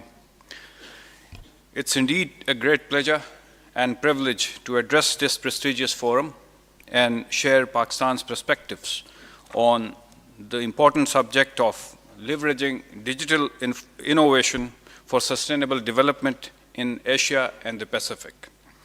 Ladies and gentlemen, we are living in a digital age. The use of digital technologies in governance has brought efficiency, transparency, and accountability in governance and sustainable digital economy. Pakistan is no exception in embracing digital technology and innovations for promotion of good governance. Pakistan's digital landscape has witnessed significant growth in recent years. The expansion of mobile and internet infrastructure has improved internet accessibility and reliability in urban as well as underserved areas. The rise of mobile internet, driven by affordable smartphones manufactured within Pakistan, has helped bridge the digital divide and brought the benefits of the internet to previously underserved communities. The growth of internet in Pakistan has fueled the development of a flourishing e-commerce industry and a vibrant digital economy. Online marketplaces such as Daraz and Alibaba are providing platform for businesses, in particular SMEs, to reach out to wider customer base and conduct transactions online. In terms of financial inclusion, Pakistani mobile wallet providers, Jazz Cash and Easy Pesa, are being used for multitude of online money transfers, including government disbursements of pension and social welfare payments. Ladies and gentlemen, with continued growth and greater access to digital services, Pakistan has made deliberate efforts in exploiting digital technology and innovations towards achieving sustainable development goals. Pakistan's National Digital Transformation Initiative encourages more consistent approach to use of digital technologies for good governance. The UK-Pakistan Science and Innovation Global Network, UPSIGN, was established in 2017 to address social and economic challenges, including providing solutions for clean water, energy, agriculture, and education. UPSIGN has been studying how the availability of energy and clean water in remote communities affect education, gender equality, and poverty.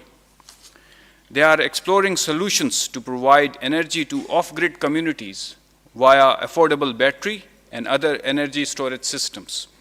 Under Pakistan's new digital policy, avenues for international collaboration are being explored for promote research and innovation on all the SDGs. This includes the development of infrastructure promoted by national incubation centers targeting SDGs 9, industry, innovation and infrastructure, and 11, sustainable cities and communities. It will also support human resources and entrepreneurship, thereby contributing to SDGs 5, gender equality, 8, decent work and economic growth, 1, no poverty, and 4, quality education. The Smart Villages initiative in Pakistan is another example of using digital innovation for sustainable development. The initiative, supported by Federal Ministry of Information Technology and Telecommunication, Huawei, ITU, Universal Services Fund, Social Enterprises Service, Tele-Talim, and one-stop telemedicine provider Sihat Kahani aims to connect remote communities, improve access to government services, and promote financial inclusions. The initiative has been successful in providing e-learning opportunities and improving access to healthcare services in remote areas.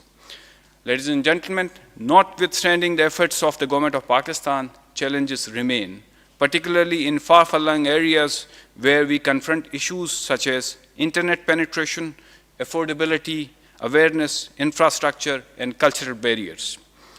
We believe that addressing these issues will not only help in promoting digital inclusion, but also contribute towards achieving sustainable development goals in Pakistan. In addition, international cooperation and experience sharing plays an important role in individual member states' endeavors towards digital inclusion and leveraging innovative technologies for achieving sustainable development goals. We are collaborating with various countries as well as organizations to complement our efforts in this undertaking. I would like to take this opportunity to extend our sincere appreciation and gratitude to our partners for their continued support and cooperation. We undertake to work diligently to scale up our efforts in addressing issues in the way of digital inclusion, in particular for marginalized segments of the society and underserved regions, and use of digital technology to help realize sustainable development goals. Thank you all for your time and patient hearing. Wishing you all a wonderful day ahead. Thank you. Thank you very much, Pakistan. We call on Ms. Abigail Poole, New Zealand Permanent Representative to ESCAP, to be followed by India, then Vietnam. Thank you, Chair, Deputy Executive Secretary, Your Excellencies, distinguished guests. New Zealand acknowledges the critical role of digital innovation in accelerating progress towards the Sustainable Development Goals.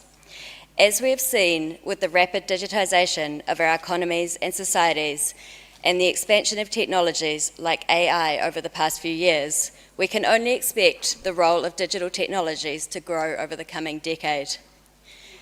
This rapid growth in digital technologies and the increasing interdependence of our economies and people on these tools bring both opportunity and risk.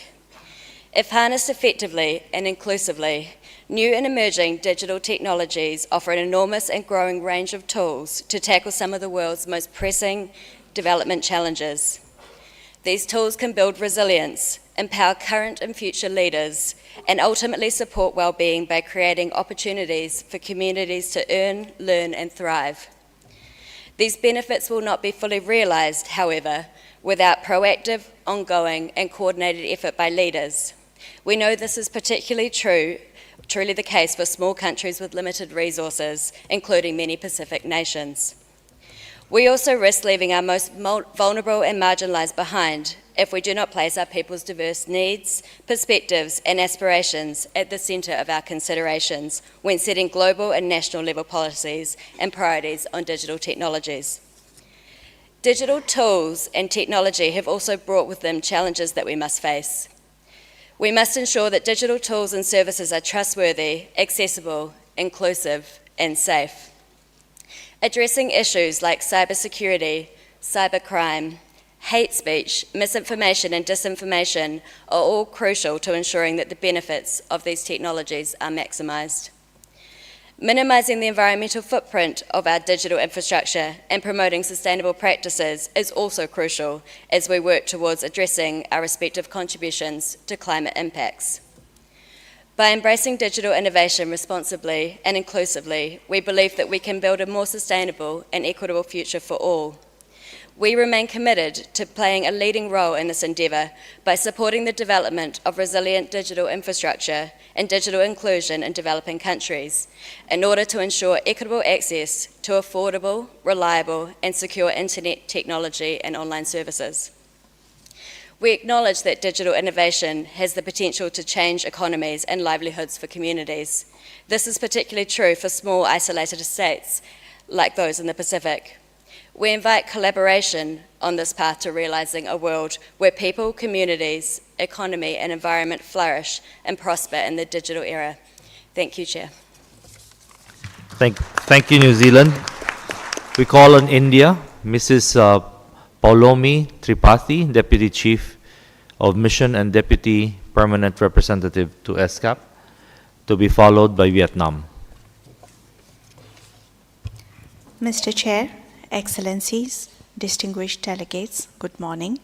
At the outset, I would like to congratulate the Chair and other members of the Bureau on their election.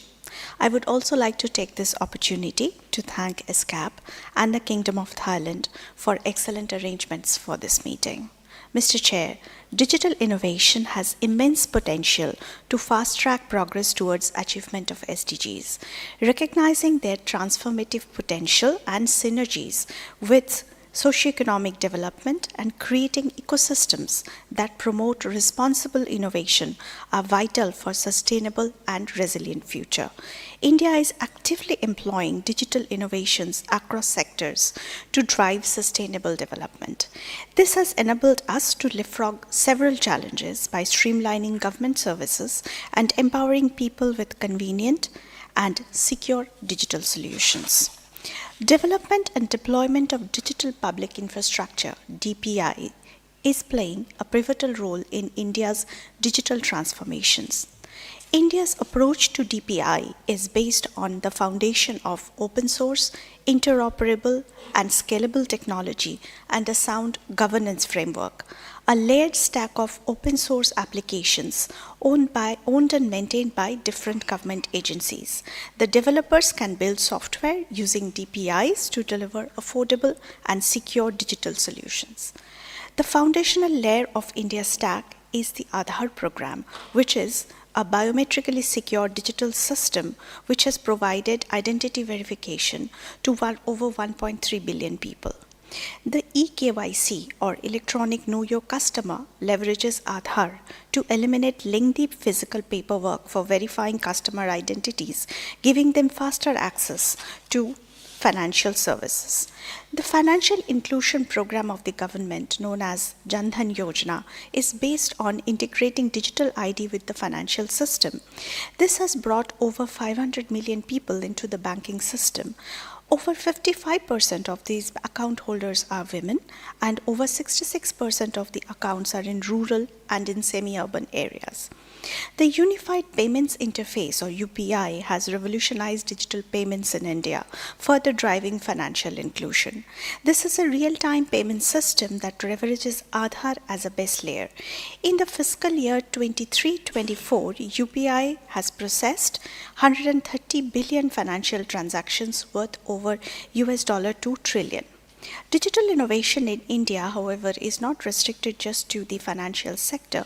It is driving transformative changes in many other areas. Innovative digital solutions such as COVID Vaccine Intelligence Network, known as CoWIN, and Arogya Setu app revolutionized vaccine delivery and facilitated targeted response during the pandemic. Digital innovations are being used to streamline procedures and improve accessibility, affordability, and inclusiveness of healthcare as part of Ayushman Bharat digital mission. Efforts are underway to further integrate stakeholders in the healthcare ecosystem for greater efficiency in delivery of patient-centric services. Prime Minister's e-Vidya initiative integrates various digital and online educational resources. A wide range of courses are available on digital platforms free of cost, including specialized e-content for students with special needs. Digital innovation is increasingly vital in disaster management. Digital technologies are being used to monitor river levels, rainfall data, and weather forecasts. Common alerting protocol-based integrated alert system has been initiated for dissemination of geo-targeted early warnings across India. Under India's presidency last year, G20 digital economy ministers reached a consensus on how to effectively shape DPI as an accelerator for SDGs. This was groundbreaking, as for the first time a description of DPI has been adopted by a group of countries. Public benefit, trust, and transparency are recognized as key aspects of DPI. By design, India's DPI is built for it to be accessible for adoption, reuse, and replication by others. This bears testament to India's readiness to share experiences and expertise from its digital journey with other countries. In conclusion, ESCAP's efforts in empowering governments, businesses, and communities, and to harness full potential of digital technologies for sustainable development are commendable. India remains committed to extend full support to these endeavors. I thank you. Thank you very much, India, for that statement. May I now invite Mrs. Bui Thi Hue, Minister, Counselor, Embassy of the Socialist Republic of Vietnam in the Kingdom of Thailand, to be followed by Turkey. Thank you. Kính thưa Ngài Chủ tịch, thưa các quý vị đại biểu, chuyển đổi số và cách mạng công nghệ 4.0, xu thế toàn cầu tất yếu, không thể đảo ngược và là yêu cầu khách quan đối với sự phát triển của mỗi quốc gia. Thực tế cho thấy, việc thực hiện SDG trên phạm vi toàn cầu ở khu vực châu Á-Thái Bình Dương hiện nay là quá chậm. Do đó, đòi hỏi cộng đồng quốc tế phải nỗ lực mạnh mẽ hơn nữa và có những bước đột phá mới để mục tiêu phát triển bền vững được vào năm 2030. Nhận thức được tầm quan trọng của chuyển đổi đối với các mục tiêu phát triển bền vững, Việt Nam đã và đang quyết định mạnh mẽ triển khai nhiều chính sách để tận dụng công nghệ, đổi mới sáng tạo bao gồm Việt Nam sớm ban hành chiến lược quốc gia về chuyển đổi số, từng bước hoàn thiện khung thể chế, pháp lý về chuyển đổi số để kịp thời nắm bắt cơ hội do chuyển đổi số mang lại. Đồng thời, Việt Nam đã và đang đầu tư mạnh mẽ và phát triển cơ sở hạ tầng, công nghệ thông tin và truyền thông, hỗ trợ khởi nghiệp và đổi mới sáng tạo số, nâng cao kỹ năng và giáo dục công nghệ về kỹ thuật, cũng như tăng cường an ninh mạng và bảo vệ dữ liệu. Thông qua các biện pháp kể trên, hệ thống đổi mới sáng tạo quốc gia của Việt Nam ngày càng hoàn thiện và đạt nhiều thành tựu tích cực, đóng góp vào sự phát triển nói chung của Việt Nam.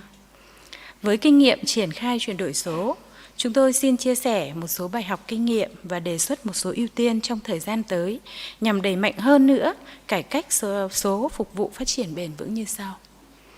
Thứ nhất, cần phải có sự vào cuộc với quyết tâm cao của cả hệ thống chính trị trong chỉ đạo điều hành đồng bộ, linh hoạt, tổ chức triển khai quyết liệt, xác định rõ ưu tiên, trọng tâm, trọng điểm, tiến hành thường xuyên, liên tục, cơ sở huy động, tham gia tích cực của toàn dân. Thứ hai, cần xây dựng khuôn khổ pháp lý cho đổi mới sáng tạo và khởi nghiệp, tăng quy mô ngân sách để hỗ trợ các doanh nghiệp do thanh niên, phụ nữ làm chủ, các sáng kiến khởi nghiệp và đổi mới. Thứ ba, là cần thúc đẩy phát triển các chương trình giáo dục chú trọng và các kỹ năng cần thiết để chuẩn bị cho thế hệ tương lai, ưu tiên các kỹ năng kỹ thuật số. Và cuối cùng là nâng cao cái hợp tác quốc tế chuyển giao công nghệ, xây dựng luật pháp quốc tế, thúc đẩy hợp tác giữa các cơ chế khu vực liên quan đến công nghệ mới, chia sẻ kiến thức và kinh nghiệm thực tế. Kính thưa Ngài Chủ tịch, thưa các quý vị đại biểu, chúng tôi tin rằng Liên Hợp Quốc nói chung và ESCAP nói riêng đóng vai trò hàng đầu trong cái nỗ lực chuyển đổi, phục vụ phát triển bền vững, thông qua sự điều phối các chương trình hợp tác các khu vực và quốc tế để thúc đẩy đổi mới sáng tạo số với sự hỗ trợ của các tổ chức khu vực của ESCAP. Về phía Việt Nam, sẵn sàng tham gia đóng góp vào công tác xây dựng chính sách, chiến lược của Liên Hợp Quốc cũng như trong công tác triển khai về chuyển đổi số, góp phần vào nỗ lực toàn cầu trong xử lý thách thức thực hiện phát triển bền vững. Xin trân trọng cảm ơn Ngài Chủ tịch và các quý vị đại biểu.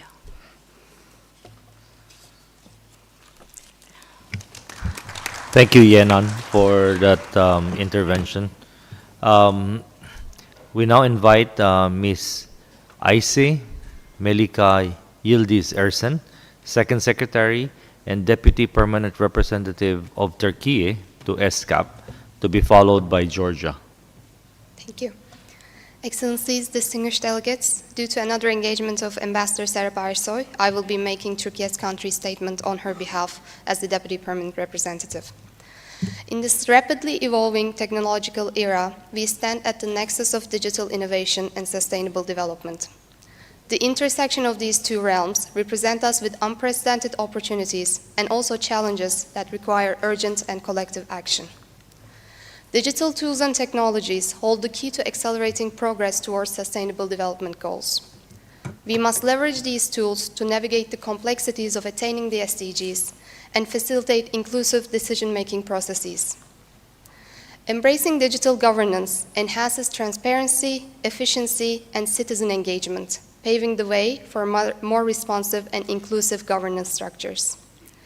Digital platforms also serve as bridges between policymakers and the public, fostering informed societies. Turkey actively employs digital technologies in providing government services to its citizens. Over 96% of the Turkish population over the age of 15 are active users of the e-government platform, where they can easily and safely access over 8,000 government services online, from acquiring a copy of their transcript to getting an appointment for vaccination during the COVID-19 pandemic. Excellencies, as we embrace digital transformation, we must also ensure international cooperation to promote innovation, economic growth, and equitable access to its benefits. Turkey acknowledges the importance of digital transformation in achieving the SDGs and reaffirms its commitment to promoting international development discussions. We stand ready to contribute further to a future that fosters innovation and empowerment for all. In particular, we aim to be at the forefront of global initiatives in managing the exponentially growing artificial intelligence sector, advancements in which can open new horizons for human development, while also carrying the risk of increasing inequalities and raising new concerns about individual freedoms and national security. We will continue to contribute to international efforts in regulating the AI. Distinguished delegates, as one of the co-chairs of the group of friends of the least developed countries at the UN, Turkey is the host and the biggest donor of the UN Technology Bank for least developed countries. Since its establishment in 2018, the bank has been instrumental in strengthening the science, technology, and innovation capacity of the LDCs, empowering them to build sustainable, productive capacities. By facilitating access to cutting-edge technologies and fostering knowledge exchange, the bank has enabled the LDCs to overcome barriers to sustainable development and unlock their full potential. We encourage ESCAP members to support and collaborate with the bank to this end, and together we can harness the power of technology to build a brighter and more sustainable future for all. Distinguished participants, digital innovation offers immense opportunities to address environmental challenges and promote sustainable development. By harnessing advanced technologies, we can monitor, analyze, and mitigate environmental impacts while empowering individuals to engage actively in environment conservation efforts. However, to realize the full potential of digital innovation, we must bridge the digital divide and ensure inclusivity at all levels. This requires addressing inequalities between urban and rural areas, the gender gap, and also other digital divides to ensure equal access and opportunities for all. Moreover, we must integrate principles of green transition, renewable energy, and eco-friendly practices into our digital solutions to promote sustainability. As we strive to achieve the SDGs, it is also crucial that we prioritize human-centered approaches to digital innovation. Digital literacy, connectivity, and digital skills development are essential to ensure that no one is left behind in the digital age. We also recognize that digital transformation requires significant investment in infrastructure, connectivity, and digital literacy efforts. It is essential that we develop innovative financing solutions and collaborate to ensure equitable deployment of digital innovation. In this vein, we welcome the team resolution of this year's Commission session, sponsored by Mongolia and co-sponsored by Kazakhstan, and finalized with the active participation of ESCAP members. In conclusion, we are at a pivotal moment for digital innovation. With vision, leadership, and global cooperation, we can harness the power of digital technologies to build fair, inclusive, and sustainable future for all. Let us work together towards this common goal, guided by the SDGs, and leave no one behind. Thank you. Thank you very much, Ms. Ersin, for that statement from Turkey.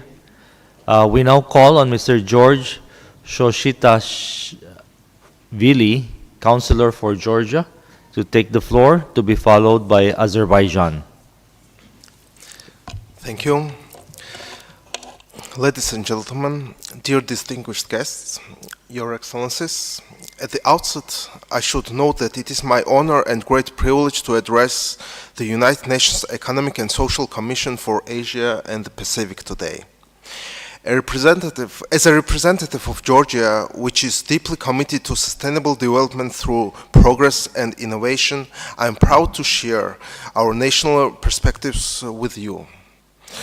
Distinguished colleagues, Georgia has long recognized the importance of knowledge-based, innovation-driven, and private sector-oriented economic development.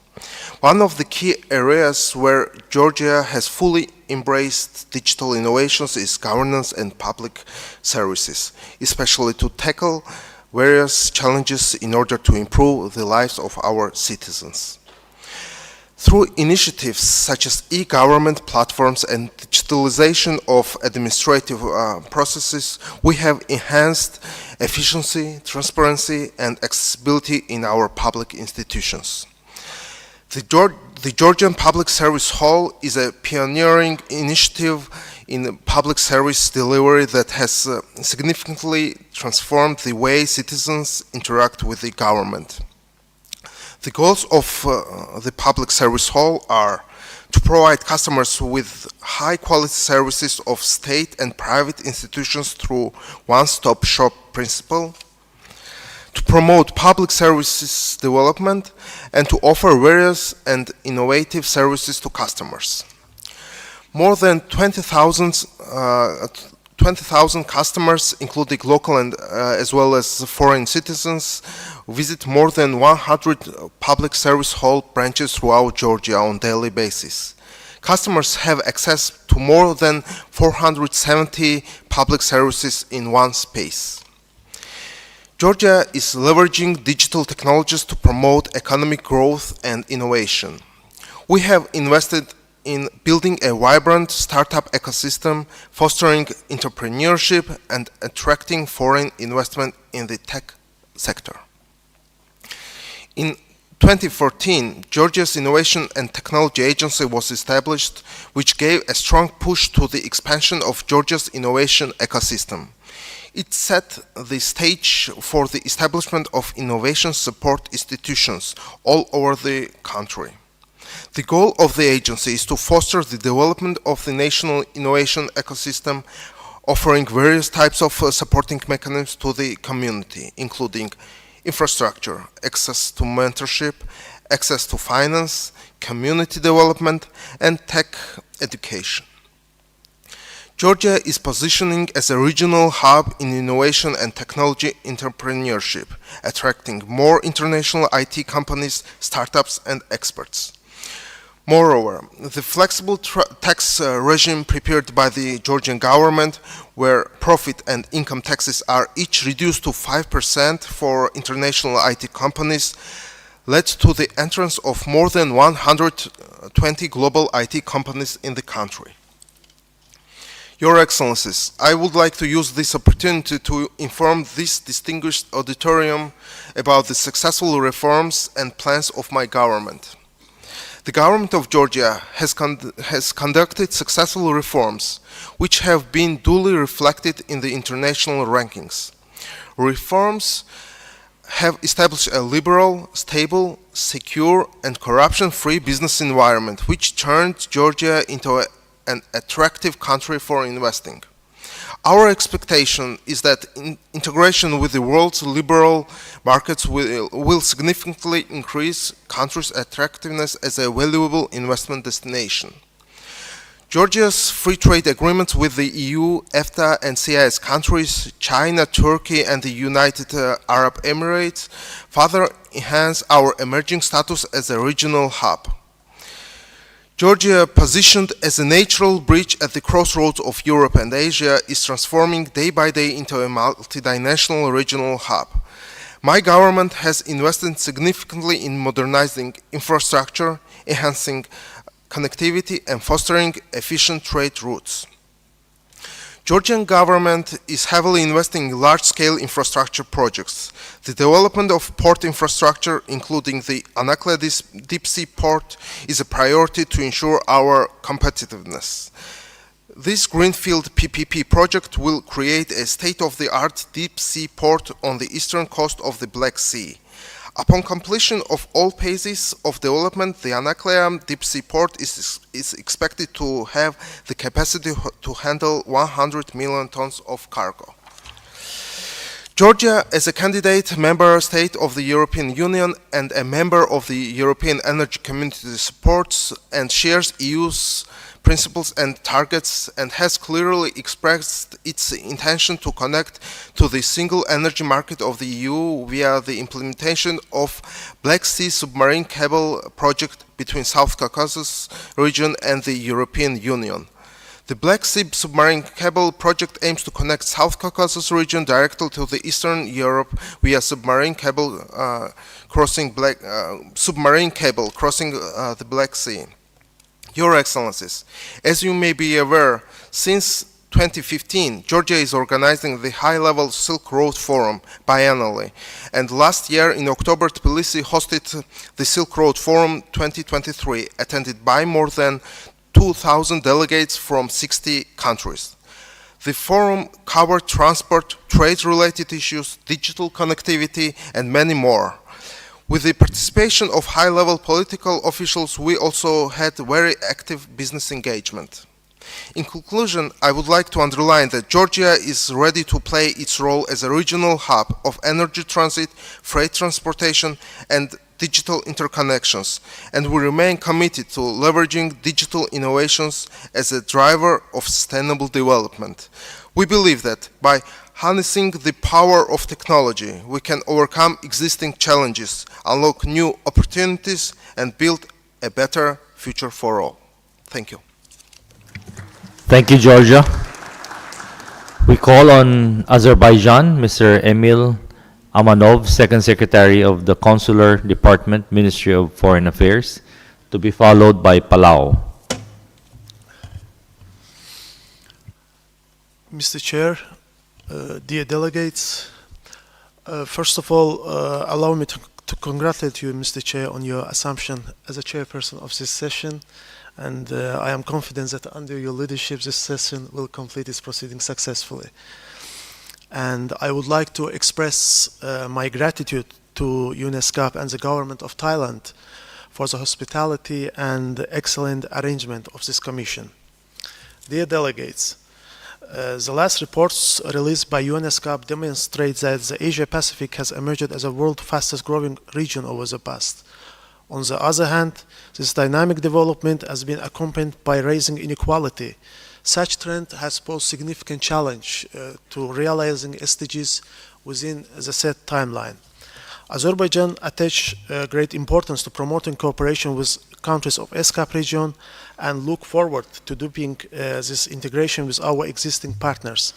The government of Azerbaijan has initiated a number of big projects in the field of energy, transport, and information and communication technologies, which are aimed at strengthening existing economic ties in our region. Located on strategic crossroads of East and West, Azerbaijan is open to new potential initiatives for expansion of interregional energy connectivity and bringing Central Asia closer to Europe energy architecture. Here I should underline the project like Baku-Tbilisi-Ceyhan oil pipeline, Baku-Tbilisi-Erzurum gas pipeline, and Southern Gas Corridor, which stand as a genuine symbol of genuine spirit of regional cooperation.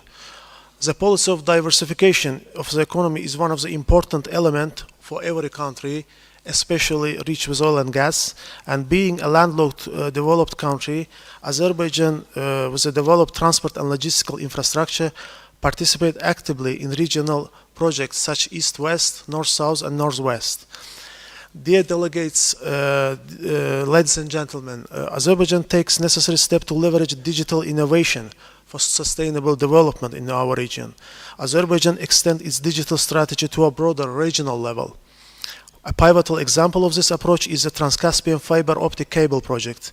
The project has been launched to line a backbone fiber optic cable between the Republic of Azerbaijan and Central Asia republics through the bottom of the Caspian Sea. In parallel, we decided to start with the provision of high-speed broadband connectivity infrastructure across Azerbaijan, because we believe that the creation of innovative ecosystems starts with the connectivity of every family. And in order to achieve this goal, we launched online Azerbaijan project. With all above mentioned advancement in infrastructure development, we are able to initiate smart cities and village projects which are under implementation, and the main goal is to transform our traditional cities into technological advancement smart cities and ensure their long-term sustainability. At the same time, we understand that the rapid development of information technologies and acceleration of digital process have resulted in an increased cyber threats and cyber attacks at a global level.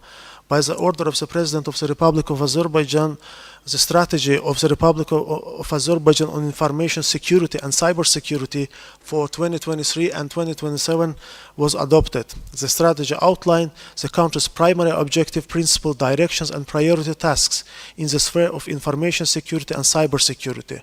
At the same time, development of human capital is necessary for us in this field. Therefore, we announced the scholarship program, the TechNest program, for development of IT specialists in our republic.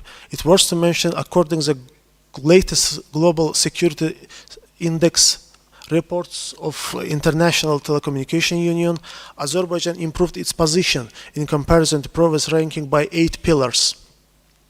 Dear delegates, we are also committed to meeting SDGs in order to harmonize national development policy with 2030 agenda. The Coordination Council headed by Deputy Prime Minister was created, and in Economic and Social Council held in 2021, Azerbaijan presented its third voluntarily national reports. Distinguished delegates, at the same time, taking into account our commitment to SDGs, Azerbaijan attaches great importance to the issue of combating climate change and make an effort to take collective action to reduce its negative consequence.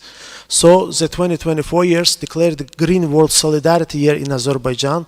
And just for your information, it's not coincidence that the 29th session of Conference of the Parties of UN Framework Convention on Climate Change, known as COP29, will be held as it's the most prestigious international event in the world. This year will be held in Baku, in Azerbaijan, by unanimous decision of all countries. Distinguished delegates, as we all know that economic and social stability and sustainability inside the country can be fully provided if you have more or less predictable situation beyond your border. And therefore, our intention always was to initiate the projects and to participate in them, which will bring benefit to countries, to people, which will increase predictability, stability in our region, and of course create an equal opportunity for all of the people who live in our region. In conclusion, we do believe that ESCAP will play an active role in promoting cooperation in the region to address existing challenges and coordinate joint effort of our member states for the benefits of this region as a whole. I thank you all.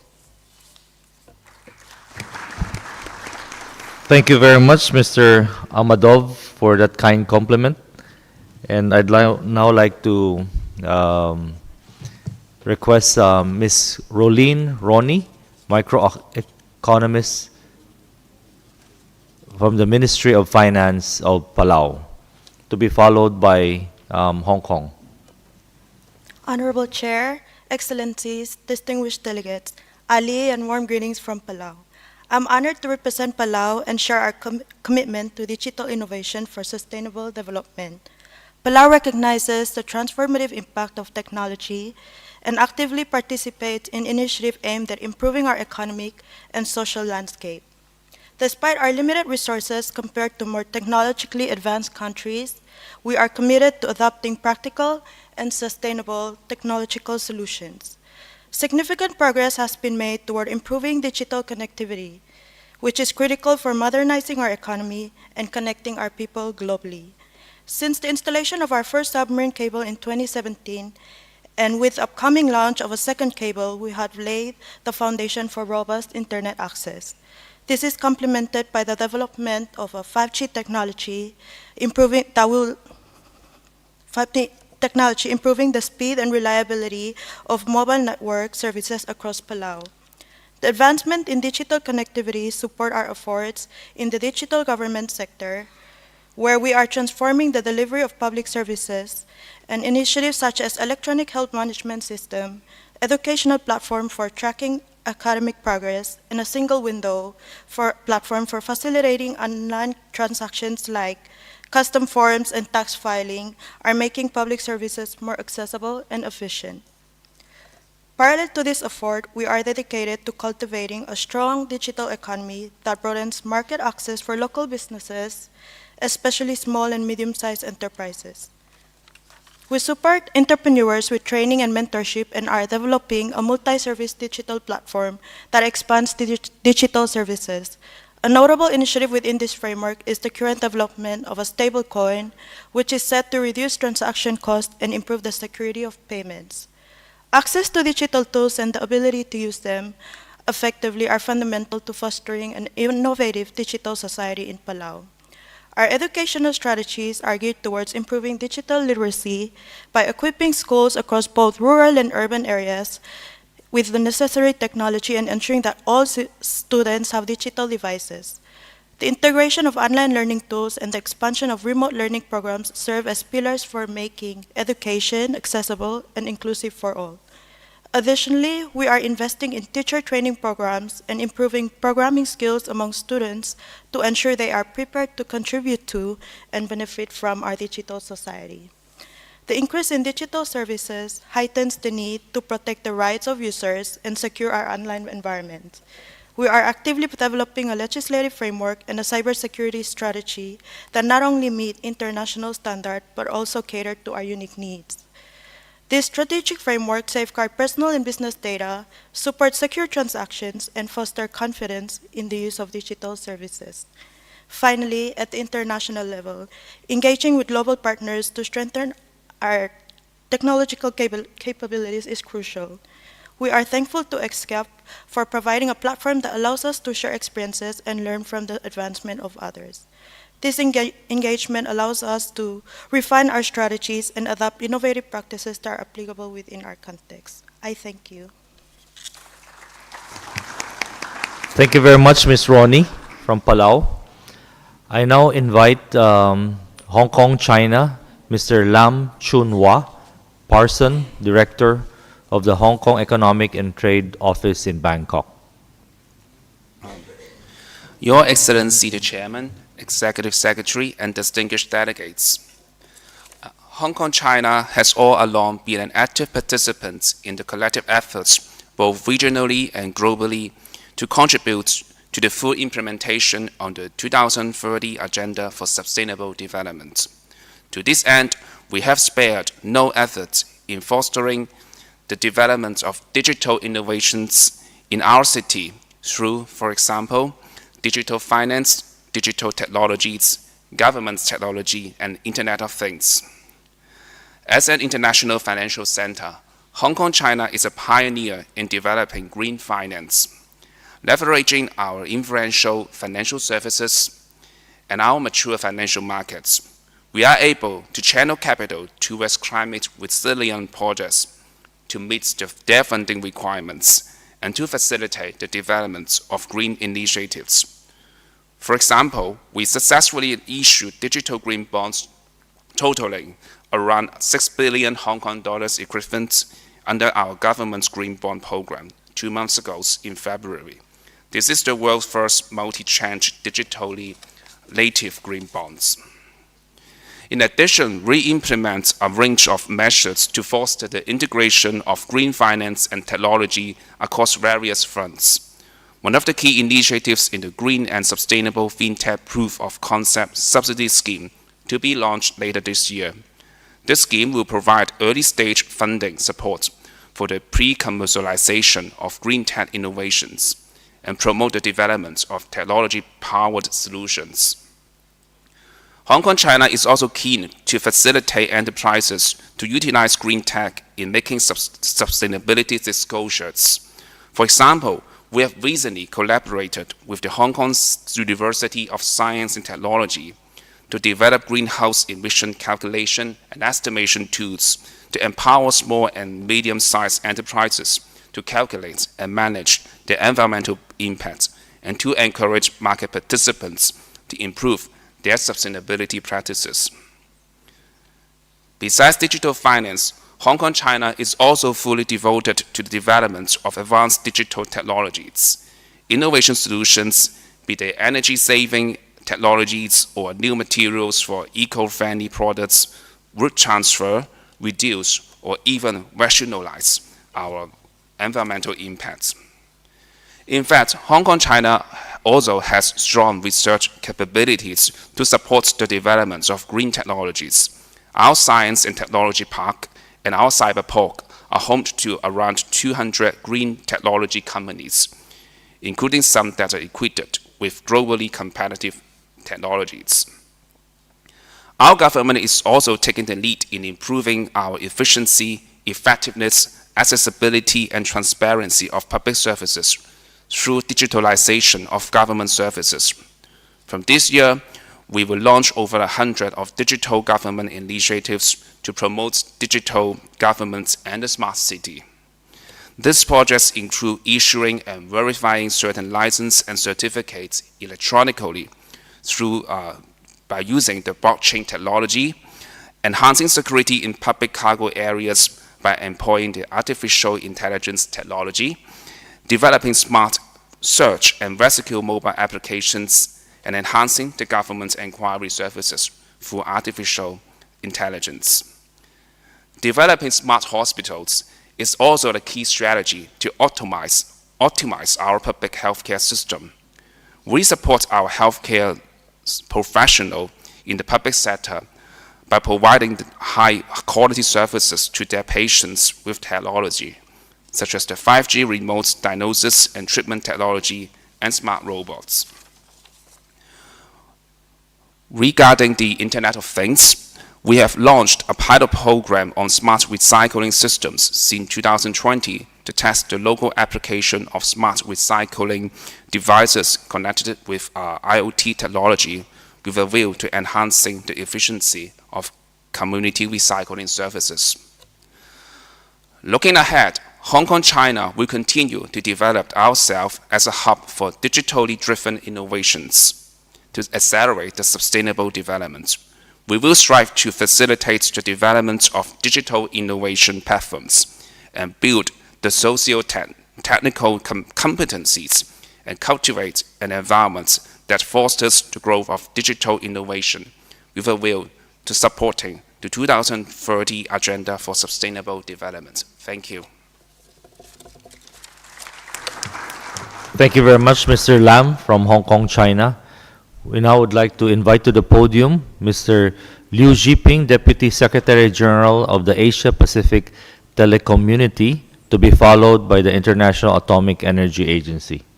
Mr. Liu. So thank you, Mr. Chairman.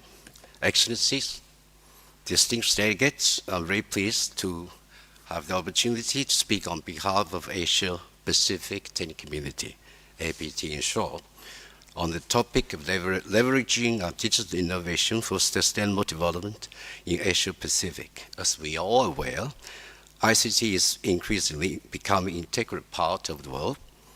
Well, it is important not only for our work and life, most of all, it's important as a key driver for our social and economic development in a broad perspective. In this sense, we do feel that the topic chosen for this session is really important and relevant. APT was founded in 1979 with the joint initiative of ESCAP and ITU with broad membership, as of now, of 38 member states, 4 associate members, and 139 affiliate members, which means industry members. As an intergovernmental organization on ICT development in our region, our mission is to promote ICT development together with our members in the region where we are witnessing both rapid ICT development and widening digital divide at the same time. Innovation is always the key to ICT development, and it has been incorporated as one of the strategic pillars of APT in our strategic plan since 2014.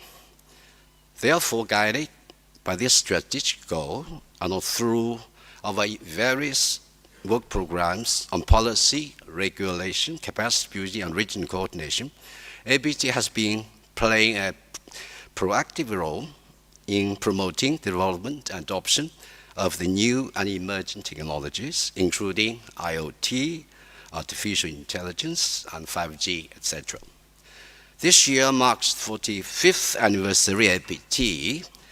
To move ahead, APT's strategic plan for the next 3 years underscores our commitment to accelerating telecommunication ICT development to support the digital transformation of economic and societies, and to foster a connected, inclusive, safe, and sustainable telecommunication ICT environment in which digital innovation is one of the key enablers.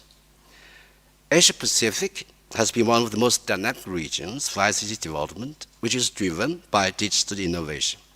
As we explore the subject on digital innovation, we believe it requires a strategic and coordinated approach in the following 3 perspectives: policy harmonization, policy should be harmonized across countries and different sectors in order to create an overarching and favorable enabling environment.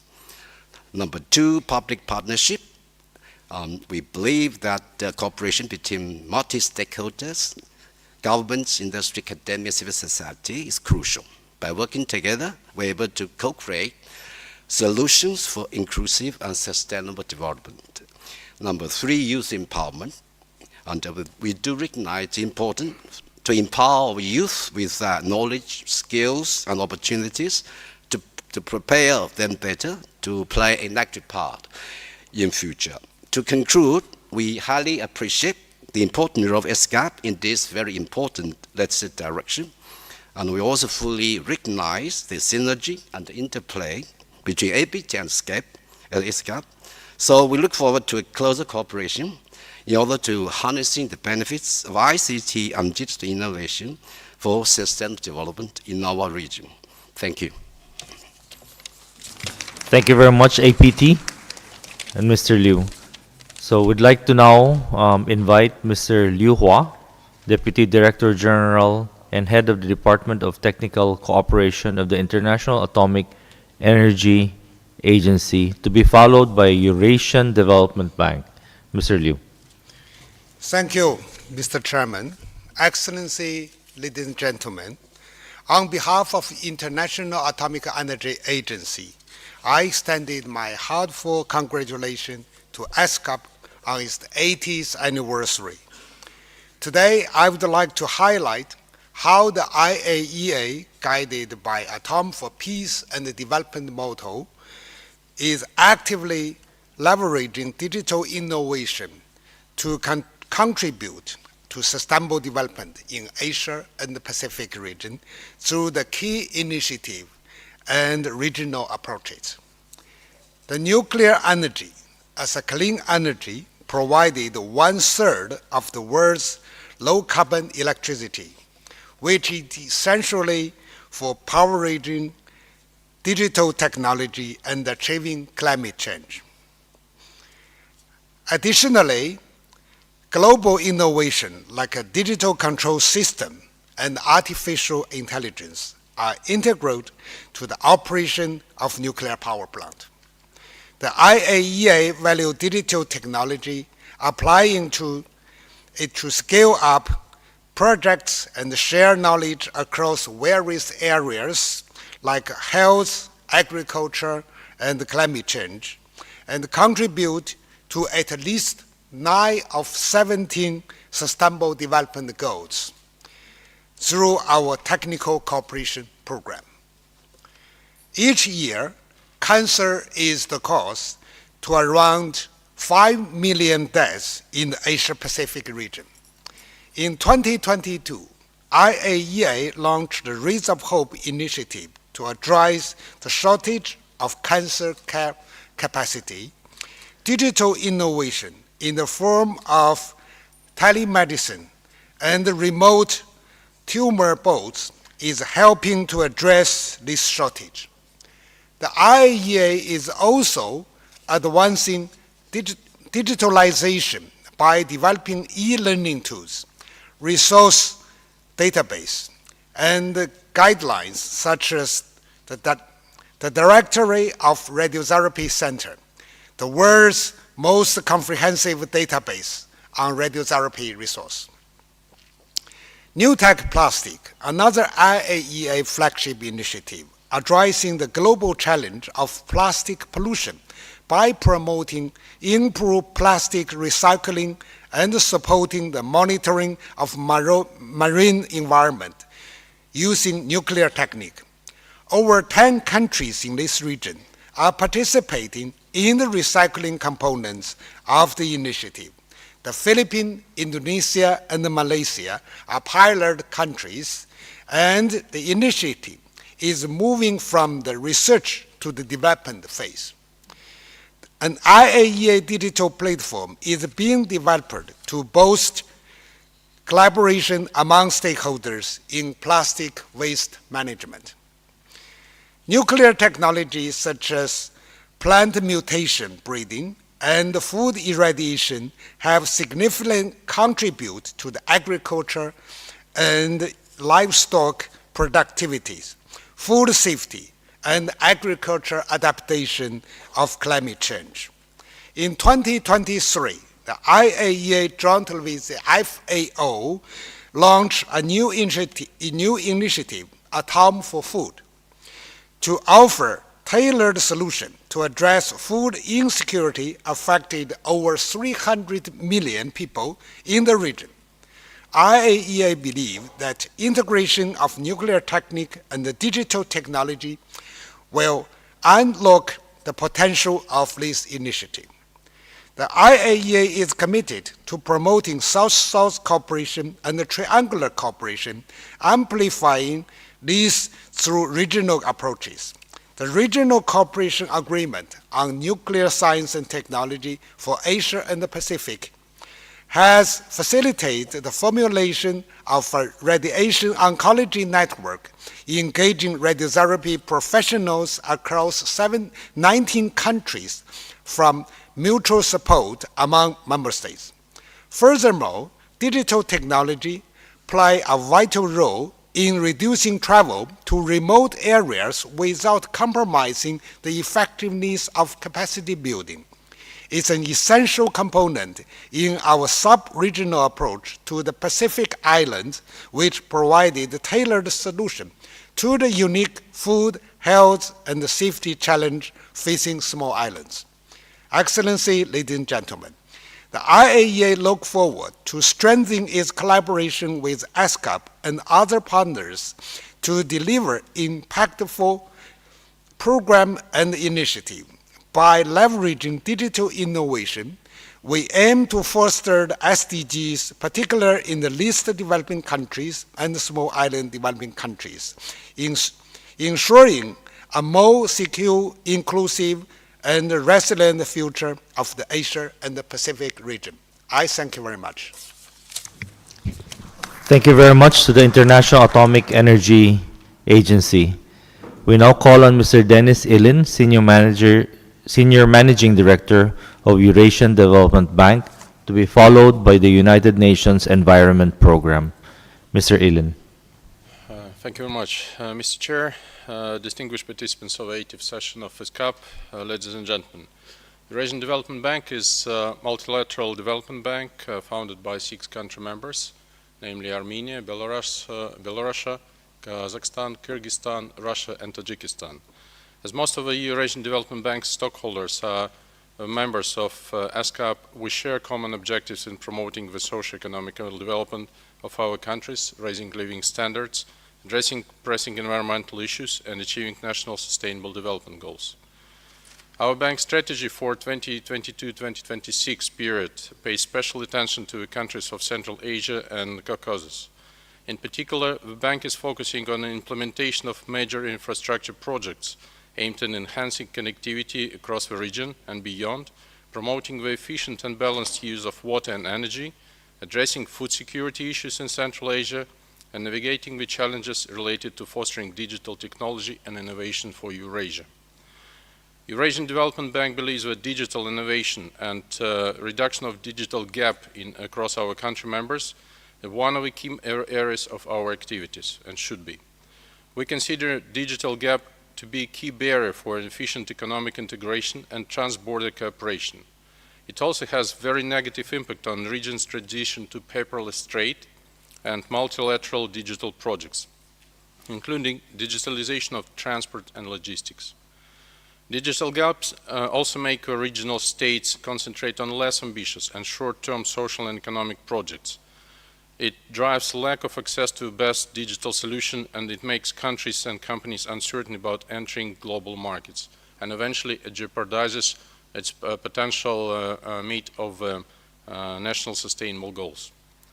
Meeting these challenges and fostering regional economic integration requires digitalization and alignment of digital development in the following priority areas, as we believe.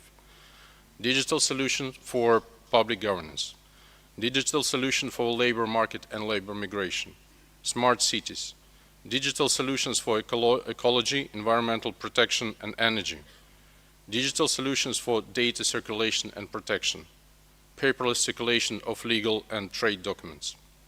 Now, when the digitalization is becoming the main instrument and a major resource for further sustainable growth, we believe we need to highlight the importance of working through small and medium enterprises, which are the leading beneficiaries of reduction of a digital gap and with access to best international solutions.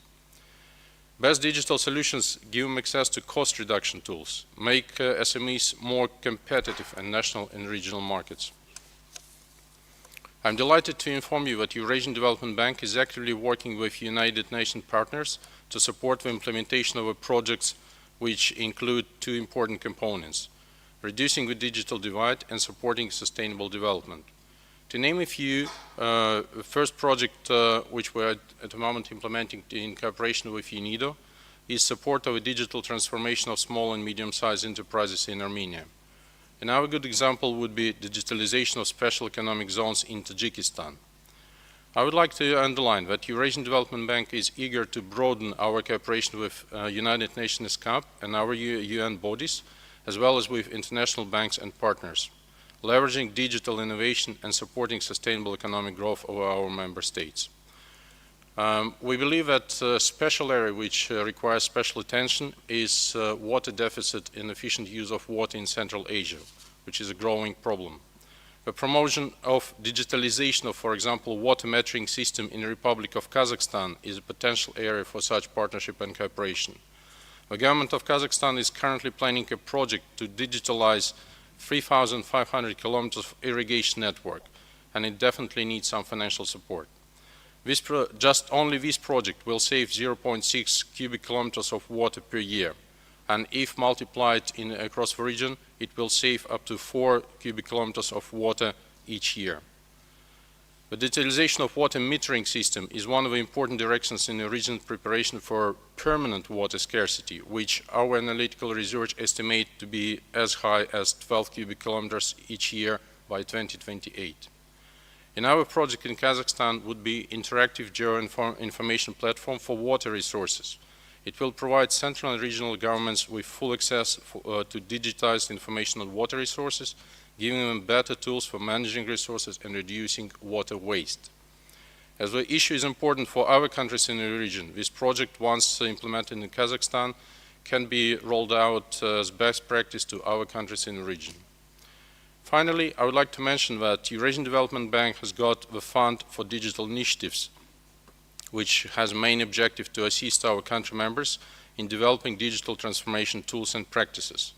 The fund does it through integrating the information resources and participating in development and financing of projects, including those implemented under Eurasian Economic Union's digital agenda, with main instruments being grants, loans, equity participation, whichever is required for the project. Distinguished participants, on behalf of Eurasian Development Bank, we invite collaboration to mobilize financial resources and global and local expertise to tackle regional problems and to tackle digital gap together. Thank you very much for your attention.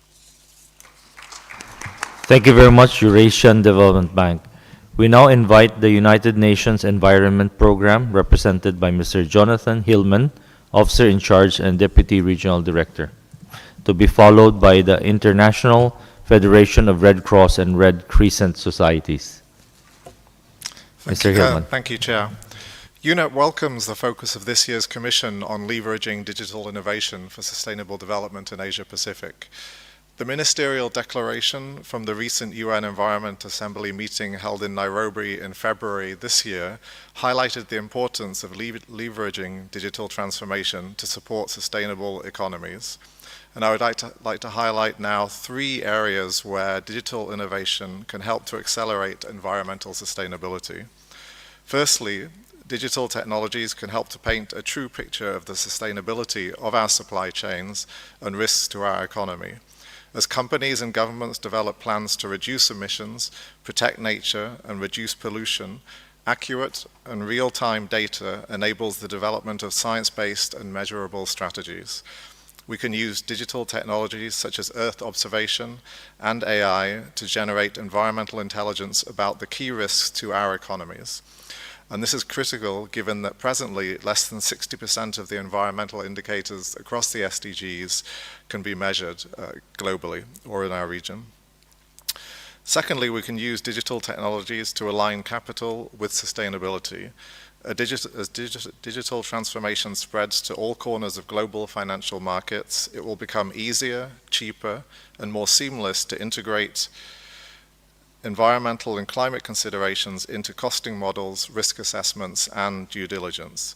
This will help the financial sector to step up in the transition to low-carbon portfolios and compare the environment, social, and governance performance of different companies and sectors. And it will also help to fight against the greenwashing by companies by bringing transparency, benefiting people and the planet in the long run.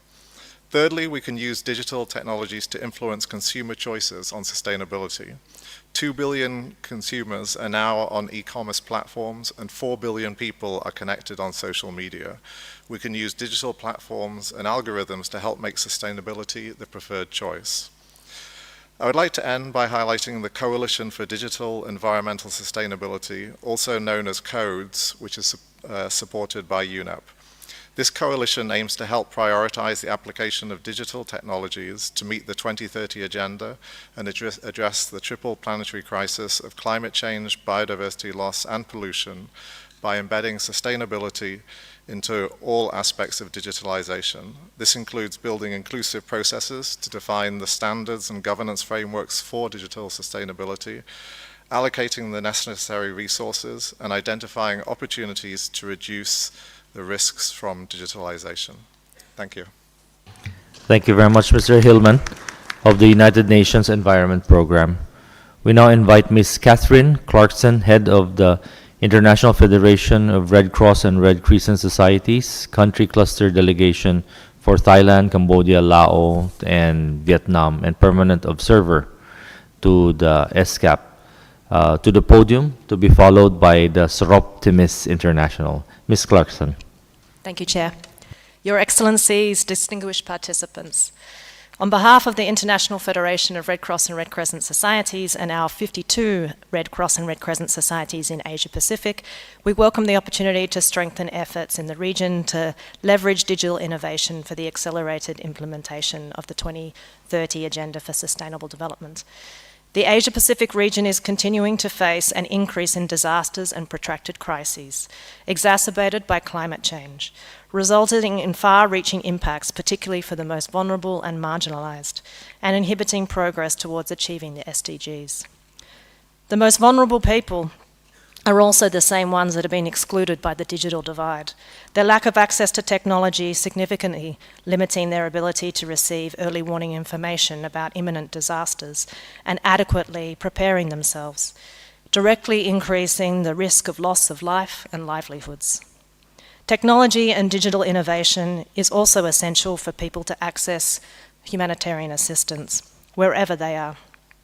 Ensuring digital connectivity for communities or people on the move will bolster the speed of and dignity of humanitarian assistance, ultimately saving more lives.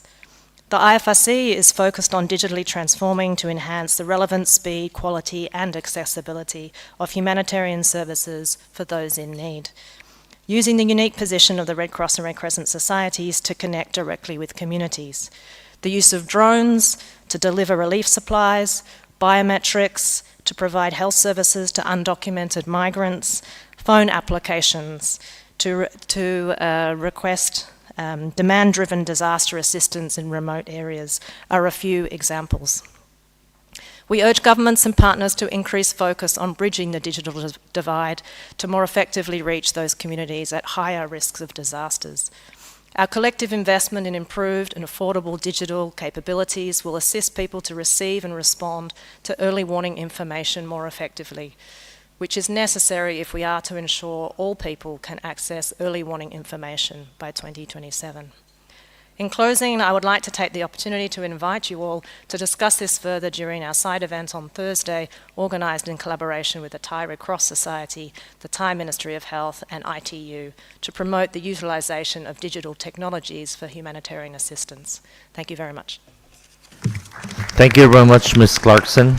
of the International Federation of Red Cross and Red Crescent Societies. We now invite Soroptimis International, Ms. Teresa Devasahayam, to come up to the podium, to be followed by the Muslim World League.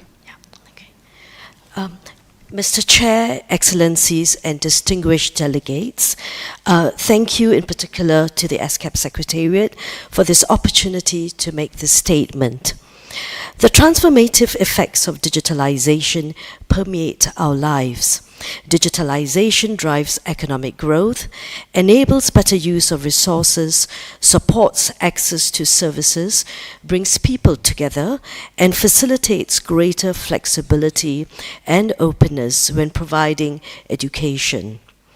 In the Philippines, the pandemic shut schools and forced teachers to turn to technology. But it was a lack of internet connectivity which made it impossible for many, especially students from the poorer rural households, to attend classes. This was exacerbated by the cost of accessing the internet and the lack of technological devices such as tablets and laptops. Soroptimis International works at the ground level through hundreds of projects worldwide. Most focus on education with a view of empowering and enabling girls. In the Philippines, the Access to Education Project, or ATE, established in 2022, awarded small grants to 85 tertiary level female TVET students from lower income families to enable them to access digital platforms and acquire electronic devices without adding a burden on their family coffers. Beyond tackling affordability issues, the ongoing ATE project is important for another reason. Acquiring digital skills through accessing education online means that young female graduates are better positioned to compete with their male counterparts in the changing job market, thereby closing the gender gap in the skilled labor force. As the world surges forward in this digital age, ensuring an equal playing field for male and female students is paramount. Only then can we speak about a development agenda that is gender inclusive and truly rights-based. Thank you. Thank you very much, Soroptimis International. We now invite Mr. Abdul Rahman Muhammad Amin Al-Khayat, Director of the Muslim World League Office in Indonesia and General Supervisor of the Centers and Offices in Asia and Australia, to take the podium, to be followed by ESCAP Sustainable Business Network.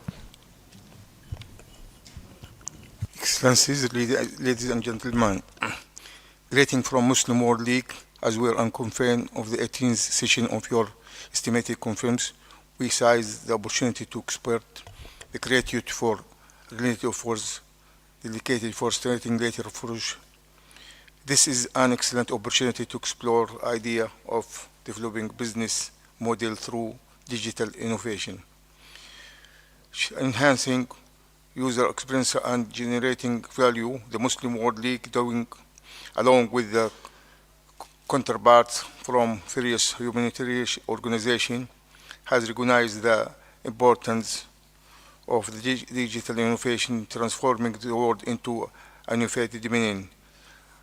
This transformation facility is certain of better role model by tackle serious challenge, while improving decision-making process and delivering opportunity serious benefits.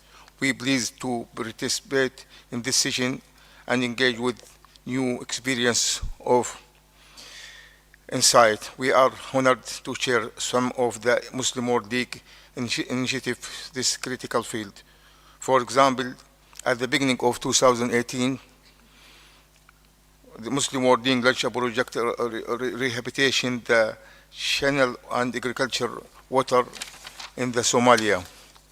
Digital innovation played a role in this project. The use of digital innovation tools by the Muslim World League has yielded effective rules for innocent. In 2018, the comprehensive medical survey was conducted in the Republic of Comoros, covering 16 village database played the critical role in this process of indexing and managing medical records. Our experience in this commons has understand of the fact that data collection is moral component of any project. The agenda of this session aims to enhance the database available in Muslim World League, providing us with greater opportunity to excel and all our projects and thereby achieve enhanced benefits. Through precise use of digital innovation, often many projects yield subaltern result due to an hack practice, which could have been recertified had beneficiary access to correct information and authorize necessarily technology in a timely manner. In conclusion, we relate our gratitude for this invitation to the significant forum and hope to realize moral benefits for all the betterment of all mankind. Thank you very much. Thank you very much, Muslim World League, for that statement. For the final statement for this morning, it will be a video presentation, video call, actually, from Mr. George Lam, Chair of the ESCAP Sustainable Business Network. Can we have the video, please? Excellencies, distinguished delegates, the ESCAP Sustainable Business Network represents businesses of the Asia-Pacific region committed to development that is sustainable, creating infrastructure, technology, logistics, goods, and services to improve people's lives and to create a more sustainable and inclusive future for all. Now is the time to work together much closer, faster, and smarter to achieve the global goals agreed by world leaders in 2015, the Sustainable Development Goals, and the Paris Agreement on Climate Change. We welcome the new momentum at COP28, and we urge governments to create clear and predictable policy frameworks that foster and accelerate green innovation and transformation to net zero carbon emissions. We are dedicated to working in partnership among businesses, governments, and communities to enable the transformation to a more sustainable and inclusive economy. We will continue to align our business strategies with environmental, social, and governance principles to mobilize and deploy green technology and green finance solutions and ESG investment funds. And we will continue implementing our Asia-Pacific Green Deal for Business with our region's businesses working hand in hand with governments and communities to develop new business models that create new and sustainable employment and better outcomes for the environment. Businesses that pledge for the Asia-Pacific Green Deal for Business are encouraged to take specific actions aimed at achieving a green energy system, smart, low-carbon, water-secure, and climate-resilient cities, buildings, and other green infrastructure, green finance solutions and ESG investment, green innovation and entrepreneurship, and a more circular economy. These are the 5 pillars of the Asia-Pacific Green Deal for Business. We must quickly and decisively invest more in smarter and greener solutions, leveraging from green finance and ESG, green technology and digital technology developments, including fintech, green fintech, insurtech, regtech, proptech, Web 3.0, and digital assets. We will continue to promote and facilitate the development of young people into sustainability committed green economy professionals and entrepreneurs through businesses, ongoing efforts and investments in training and mentoring our youth to start or transition to green economy jobs and startup opportunities with the required digital technology, green finance, ESG, and entrepreneurial skill sets. To achieve successful green transformation, we need the full participation and contribution of our youth. We are implementing the Asia-Pacific Green Deal for Business to demonstrate our conviction that the private sector must take the leading role in the green transformation of our region for the good of the world. In the Asia-Pacific region, we are committed to balancing our development aspirations with our responsibility to protect the Earth. The Asia-Pacific Green Deal for business is all about harnessing transformational opportunities of a new green economy. It is more than building back better and faster from the COVID-19 pandemic. It is about building back greener and smarter together. We urge businesses to join us in accelerating the implementation of the Asia-Pacific Green Deal for business to achieve the 2030 Agenda for Sustainable Development. I wish you good health and good business. Thank you. And that ends our statements for today. Just before we break, may I call on Mr. Lorenzo Santucci, Secretary of the Commission, to make a few announcements. Thank you, Chair, and very good morning to all distinguished delegates. Just a reminder that today we have a number of side events, quite a few side events happening now at lunch and also later today. And as you can see the list here on the screen, these side events are open to all the participants of the Commission, most of them, and most of them are held in a hybrid format also, so some participants can join online also. So we encourage all participants to attend these events. I thank you, Chair. Thank you very much, Mr. Santucci, for those announcements. So at this time, we shall take a break. It's noon. And we reconvene this afternoon at 14:30 or 2:30 in the afternoon sharp to pursue the discussions under agenda item number 2A. This meeting is adjourned. Thank you. Thank you so much. Thank you.